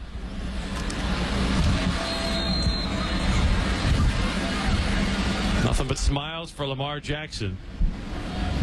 He did have what was the sweetest run of the night. Called back because of a holding. Running game netting nothing for the Packers here. And let's put some context to what we're talking about with the running game. Again, if you begin with this is what he did last year running the ball, and this is spectacular. We've never seen this out of a quarterback at this level. Now you extrapolate that out to 16 games. That's 336 carries. Now, I don't know that anybody imagines that after this play. We'll show you a graph kind of going down from that level all the way down as to just how unique and special that is, and where it would rate Lamar Jackson not as a running quarterback but as a running back in this league. The numbers are shocking. Packers with a second and long. It's going to get longer. Aaron Hall swallowed up for a loss back at the 18-yard line. Patrick Ricard is right back in the mix. Back to the numbers. Yeah, you look at these Lamar. numbers. It was 340 carries. Now, he would lead the league in attempts and lead the yards in rushing. You saw Ezekiel Elliott's numbers at the bottom. And now, if you just work your way down, this is obviously a little bit more in the range that it may be, and we'll talk about that as we progress over the next couple of weeks. That still puts him in the top 20 of running backs in the National Football League. That is something no one has ever seen before. On third and long. Pass complete to the 30-yard line. Big hit there by Bennett Jackson, who had a great game a week ago, trying to expand his reach, not just in the Ravens secondary, but around the league. The more I look at this Ravens offense, Brian, the more I'm starting to get the feel that Lamar's rushing attempts are coming in lower. And here's why. A year ago, he didn't understand this offense. He got thrust into it. He didn't have all the weapons to go to. You look at guys like Justice Hill. You look at Mark Andrews. You look at Hayden Hurst, Miles Boykin. There's so many more weapons, and Lamar has such a greater understanding. I don't feel like he's going to have to run the ball as much. Yeah, and I think the numbers the passing numbers will come up based on what you'd look at right now in the projections. You'd like to keep him above a 400 throw season because that's how he's going to produce going on. So we'll see. We'll talk about these numbers a little later on when we come back. When you're craving delicious, crunchy snacks, reach for the brand you grew up with. Utz. Delicious snacks like Utz Ripple, Wavy, or Kettle Classic chips, sourdough pretzels, or cheese curls. Utz snacks have been made by the same family for nearly 100 years. Cooked craft style with only the highest quality ingredients and delivered quickly for the freshest snacks ever. Utz snacks. Freshness you can hear and authentic flavor you can taste with a satisfying crunch. Get your Utz on. Business owners and professionals face special challenges in divorce court. In addition to everything else going on, they have to contend with allegations that they are earning more than they are, coupled with claims on their business or practice itself. Attorney CPA Joe Cordell. An effective defense often hinges on sophisticated strategies relating to income tax projections, business valuations, spousal support claims. Clients with assets depend on their divorce lawyer's skills in these matters, and that's why it's so important to hire someone that has those skills. The attorneys at Cordell & Cordell work to help men protect their financial interests, particularly in the face of complex asset division. Contact the domestic litigation firm of Cordell & Cordell to schedule an appointment with one of our firm's Baltimore area attorneys, a partner men can count on. 443-637-4000. Online at CordellCordell.com. That's CordellCordell.com. Offices in Baltimore, Annapolis, Aberdeen, Columbia, and Frederick. 7.5 minutes left to play. The Ravens in front by 13, 26-13. Mark Andrews figures to play a prominent role in this offense this season as he steps into his big window of opportunity in his second year out of Oklahoma. You think of the great tight ends the Ravens have had, that is the guy who has the record for the most catches and yards as a rookie at the tight end position. He led all rookie tight ends a year ago in the NFL, and he has the record for the longest reception by a tight end, a 74-yard grab. When you start your career with those kind of numbers, all of a sudden, the future looks pretty strong for Mark Andrews. And he's just beginning his growth. You talk to the coaches about it. They talked about that all last year, how he's just such a neophyte at it, really, and was just getting better and better the more savvy he becomes. And let's don't forget Hayden Hurst now. I mean, this was the first-round pick. This guy's going to have an opportunity if he stays healthy. This combination, I think, is going to work very, very well for the Ravens. I think Lamar Jackson's going to lean on them. If you end up with the big receivers on the outside, then you have guys like Snead, and we haven't even talked or seen Hollywood Brown and how he's going to play in that role. Good problem to have. Hope to see him a week from tonight in Philadelphia. Joe Callahan in a quarterback, and he's going all the way downfield. He's got his man, Antoine Wesley, at the 42-yard line, where he is pushed out of bounds there. Joe Callahan out of Division II Wesley in Delaware, throwing a strike for 38 yards. I'm surprised we don't see a challenge here. I thought he pushed off a little bit, got away with it. That little hand, maybe not enough impetus there, but on a big shot like that would be worth a shot. Antoine Wesley, one of those undrafted rookie free agents who's caught a lot of attention in camp. Jerry Sandusky and the coach, Brian Billick, with you live from the Verizon broadcast booth. Flag. And that is the challenge flag. You thought that was coming. You're looking, if you are the head coach of the Green Bay Packers, Matt LaFleur, you're looking for offensive pass interference there? Yeah, you could clearly, it looks like he shoved his hand out. Green Bay has challenged that the Baltimore receiver committed offensive pass interference on the previous play. We'll review the play. So let's play the role of Ron Torbert in the Toyota Coaches Challenge. You can put your hand out, but you change the impetus. You can make a case that the defensive back. Yeah, you know what? This is one that now again, it's one of those you're trying to remove the clear. Well, it looks real clear if you're in a bar in Green Bay right now. That's pass interference. If you're here in Baltimore, I don't know. I think that's the ultimate in what they say. This is a non-call. I can't change the call based on what I saw this. If it were called the other way, I don't know that I'd change it either, and that's basically what the league's saying. That is that dramatic a difference between what we see and what was called on the field, because they want to stay with the call on the field if they can. If it's called either way, I'm not sure I can override that. So let's fast forward and pretend this play is in February, and we're looking at a replay in the Super Bowl. No. And the season's on the line. No. Because that's what you're looking at this year, having this in there. And that's not going to get called in the Super Bowl. As we know, the league doesn't like to hear it. The officials call it a little bit different in the big games like that. During the regular season, it might. But I think this is a no call. I think this is their classic no call. After reviewing the play, the ruling on the field stands as called. Baltimore's ball first down.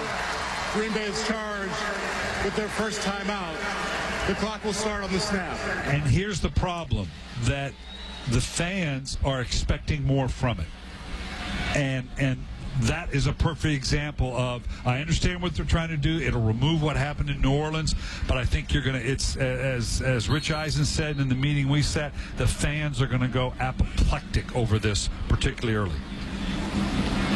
So the completion stands, and Joe Callahan will throw again. Pocket collapsing, and Callahan can't escape. He's sacked back at the 48-yard line of the Ravens. Down to the field, Evan Washburn standing by with birthday wishes for Matt Judon. Thanks, Jerry. Yes, happy birthday, Matt Judon. The big 2-7. Still in your 20s, but you're a wise vet with this defense. First of all, what's the best birthday present you ever got? Birthday present, well, my daughter and wife came home yesterday, so I'm going to have to say that's my best birthday present. They was in Michigan for a little bit, So they came home to me yesterday. Oh, well said, well said. Out on the field tonight on your birthday, what'd you feel like this defense, this first unit accomplished in your action? We just showing what we're going to be for the whole year. And we're gonna be a fast, physical defense, and I think we stayed with that tonight. We wish we didn't give up points, but we did a really good job. For you personally, this is a big year on a lot of fronts, but especially in the leadership role, in being the guy that comes back when Suggs moves on and CJ moves on. How have you settled into that role? Good, man. I'm not forcing anything. I'm letting it all come to me, and the guys respect me. They respect my work ethic, and I think it's natural when it happens like that. When it's forced, when you force it, it usually doesn't work. Lastly, for you, I mean, these guys are still working out on the field right now, and you were one of those guys early in your career. When you look at where you've come, and we got the big screen here, looking at some big hits, you can't take the football player out of them. And that was fun breaking down that review, by the way. But just how far you've come in a pretty short period of time from a guy who was clawing to be on this roster to now one of its pillars on defense. Mm-hmm. It's great, man. It was growth the whole way. And I loved every single moment of it. And it's fun when you get to see these young guys, go through it. And it's a process of becoming a Raven. And we all took that step, everybody that's on the team right now. And some of these young guys, they got smiles on their faces. They happy to come to work. And it's fun for us. It's fun for us, and we're gelling. We're becoming a team through the process. So it's all fun, but it's all work at the end of the day. Excited to see what you got in store for this season, and happy birthday once again. Thank you so much. All right, we're going to head to break here. Actually, we're going to stay right here. Jerry, back up to you, my man. Birthday bonus. More football for Matt Judon to watch from the sideline with the Ravens up by 13. 5.5 minutes left to play. And the Packers' first down pass is incomplete. Ravens had to punt the ball away. Stanley Jean-Baptiste, former high-round draft pick of the New Orleans Saints, separating the ball and the receiver on first down. John Harbaugh's had a chance to look at a lot of different players at a lot of different positions, but had what head coaches want to see now, that first look of his number one units together. One thing to see him in OTAs, another in training camp, but it's a big thing to start seeing them come together, as Matt Judon talked about, gelling in the games. Movement along the line. Ball start. Offense. Number 73. 5-yard penalty. It's second down. And this is going to be a big week. We talked with John in the locker room before the game, and talked about this week coming up. Even though they're breaking camp, the routine stays the same.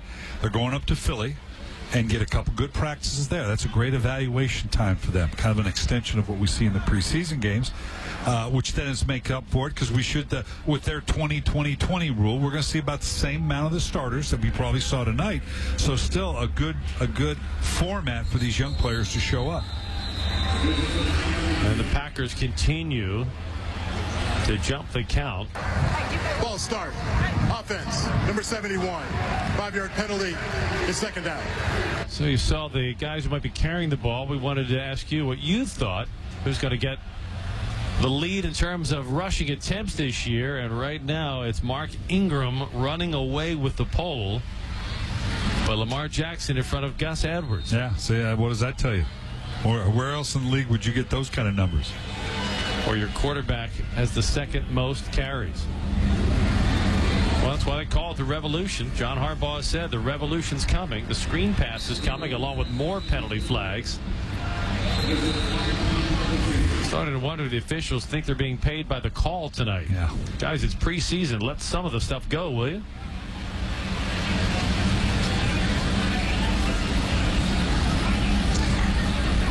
Ron Torpert's wearing out the microphone.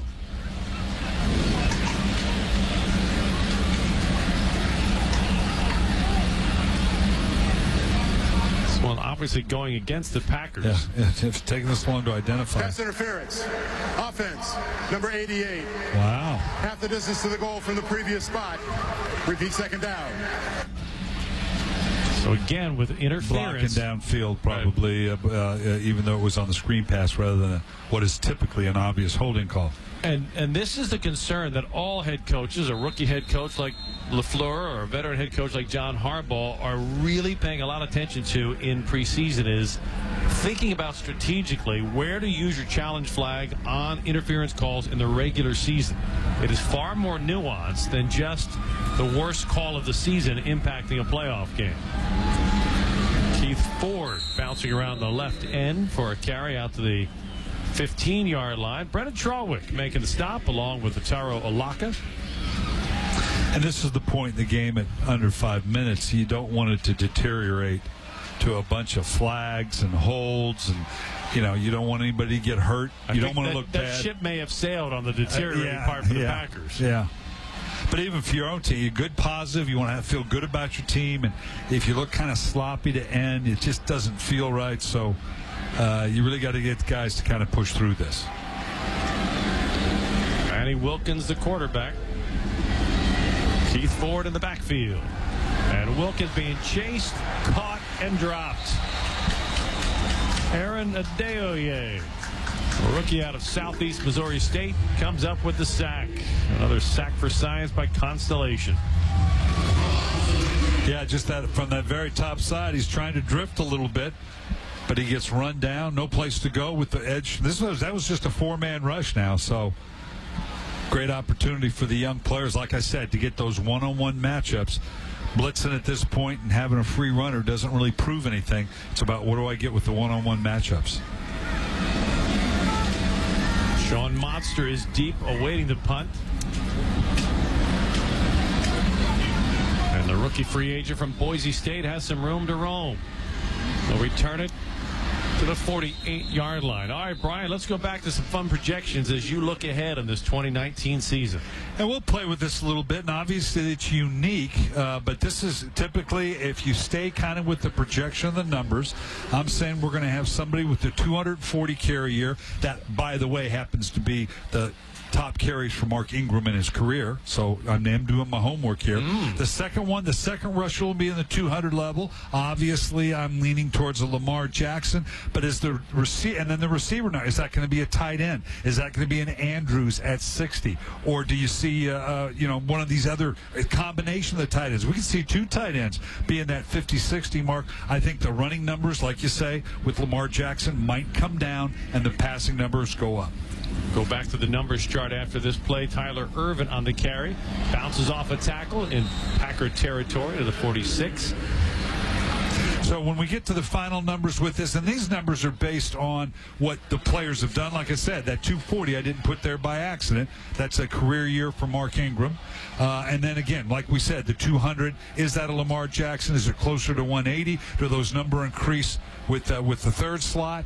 And then at the receiver, there's any numbers. I don't know, given the way they're doing it. Maybe one of the tight ends is above 60.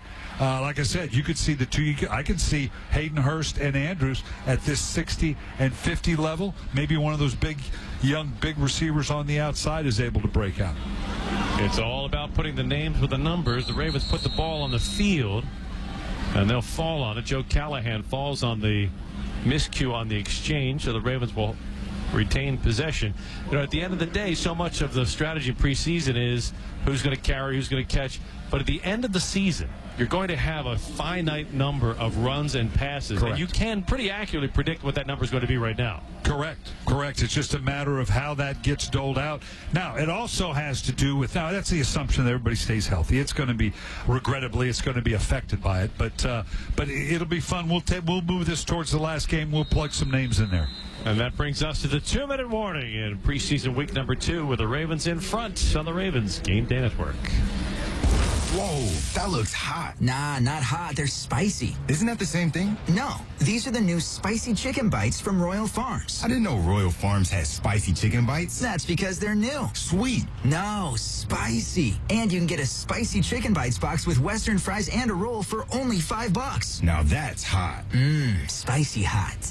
Royal Farms new spicy chicken bites box. Available from 10 a.m. till 10 p.m. Try them today. Real fresh, real fast. Royal Farms. Hey, Parents, it's back to school time. Review the rules of the road and remind kids to walk smart. Look up, look out, and stay alert. Use crosswalks and keep eyes up from devices. When driving, always stop for pedestrians and avoid distractions. The Maryland Department of Transportation State Highway Administration has partnered with Baltimore area Chick-fil-A restaurants for the Walk Smart Safety Program. Bring your kids to a participating Baltimore Chick-fil-A this Wednesday for a cool school backpack filled with fun and safety information. Stay safe and be cool for back to school. Visit roads.maryland.gov. Hey, it's Scott here, and you've heard me talk about SDR Certified Collision Center for years now. And SDR continues to grow, and they're looking for experienced body shop techs, combo techs, and estimators. Why SDR? They take care of their employees with a $5,000 signing bonus, up to $21 an hour flat rate, health insurance, paid vacation, 401k, and now with locations in Owings Mills and Cockeysville, why wouldn't you want to join their team? Apply now at SDRauto.com or call Todd or Adam at 410-771-0900.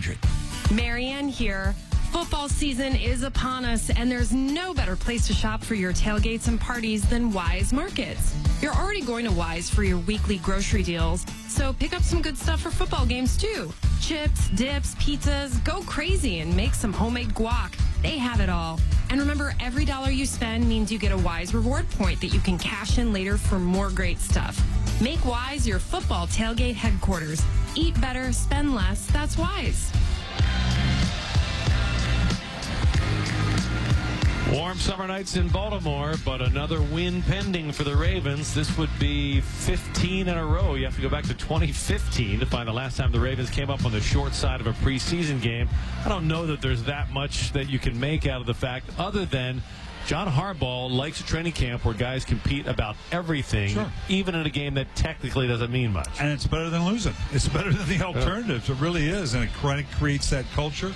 They're not doing anything different than anybody else. Some people would, if they wanted to have a critical eye, say, well, they're putting too much emphasis on a preseason game. No, they're just playing like everybody else is, and that 2020 rotation that John talks about. So, but the players, it is a mentality. It shows that you can create a culture that puts a value on it.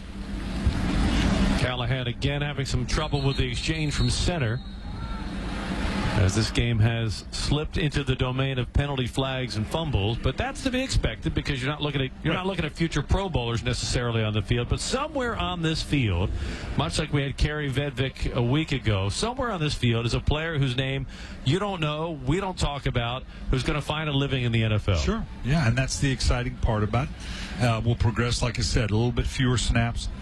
By most team standards, I imagine we go up to Philly next week, we're going to see the Philly starters playing a little bit longer than what we're going to see the Ravens starters. So that'll be a little bit of a challenge in terms of the first half. But again, these guys in the second half scrambling, knowing that there's a definite clock ticking as to their time in terms of trying to make an NFL squad. Sean Smith will knuckle a punt down inside the 10, close to the 5. Tell you, this is the team. If you want to be a backup kicker, this is the team where you want to go. Yeah. I mean, the Saints kicker was a backup who tried out here. The Vikings kicker is now a guy who was 2-year backup, tried out here. Sean Smith comes in. He looks like he's got a good-looking left leg. So if you want to kick in the NFL, you're not going to kick for the Ravens. Those jobs are taken, but everybody looks to the Ravens for that next kicker. And there's nothing like the Wolfpack to welcome a new guy to the group. Where does the Wolfpack come from? I don't know who came up with that name for them, other than the fact that they just travel as a pack. I mean, they are a unit that goes everywhere, much like we saw with Matt Judon and Anthony Levine and those guys working as a group. These guys don't do anything by themselves other than when they're off with their families. They are always together at practice, to and from the facility. Justin Tucker, Sam Cook, Morgan Cox. They look out for each other. They work together. They work out together. They socialize together. It's an interesting group. I mean, they hang together on the sidelines, and they have the time together that very few kicker, punter, holder combinations have in the NFL. Right, which is the nature of it. I mean, it could be just like people don't really want to hang out with special teams guy like that, huh? For the most part, like, yeah, kickers are kind of weird. Let's face it. But you're right. The amount of time they have to spend together, separate from what's going on with the team in practice, it is a lot. You can see why it would develop the relationship. And I'm not saying Justin isn't unique, but he's not weird. I mean, most kickers are flat out weird. Justin Tucker he's great to be around. He's a singer, he's an actor, he's a musician, he's delightful, and he's a winner tonight, along with John Harbaugh and the Ravens, as they take it over the Packers 26-13, the final score tonight in preseason game and win number 2. Certainly appreciate you being with us tonight. Live from the Verizon broadcast booth, Jerry and Brian. 15 straight preseason wins for the Ravens. I think Lamar Jackson was in middle school the last time the Ravens lost a preseason game. But like you said, Brian, you'd rather leave one of these smiling than grimacing, because you're going back to work, and even though technically training camp is broken, it's still the work of the dog days of August, but it works to the Ravens' advantage tonight, and we head down to the field where Evan Washburn is standing by with Justice Hill. Jerry, thanks. Well, Justice, we've seen you make an impact in practice, some of the joint practices, but this was pretty impressive. 10 carries, 49 yards, and 1 touchdown. What worked well? I mean, first start up front. And first I want to give glory to God, man. But other than that, the line, they blocked tremendously. They got good push, and I was able to just hit the holes that they created for me. How would you describe your style? Because it seems to be really aggressive in utilizing what explosive speed you have. Right. I just try to make plays, no matter where it is. If it's short yardage, where I need to be strong, be aggressive, or if I need to outrun somebody, I'm going to do that. So I just try to make a play wherever on the field and just try to help my team win. Our crew met with you a few days ago, and one of the things that came up was that this stage isn't too big for you. How have you settled into being a pro so easily? First, it's just great teammates and great coaches, great family. Everybody just humbling me, keeping me ground level. And then at the end of the day, it's just football at the end of the day. So 11 people on 11 people, and we're going to go out there and play football. Being humble is important, but give us a sense of the emotion that comes when you cross the goal line and you score a touchdown as an NFL pro. Yeah, I mean, it's a great feeling. I mean, being a running back or anybody on offense, that's the objective, is to get the ball in the end zone. And so we have a good drive, or if you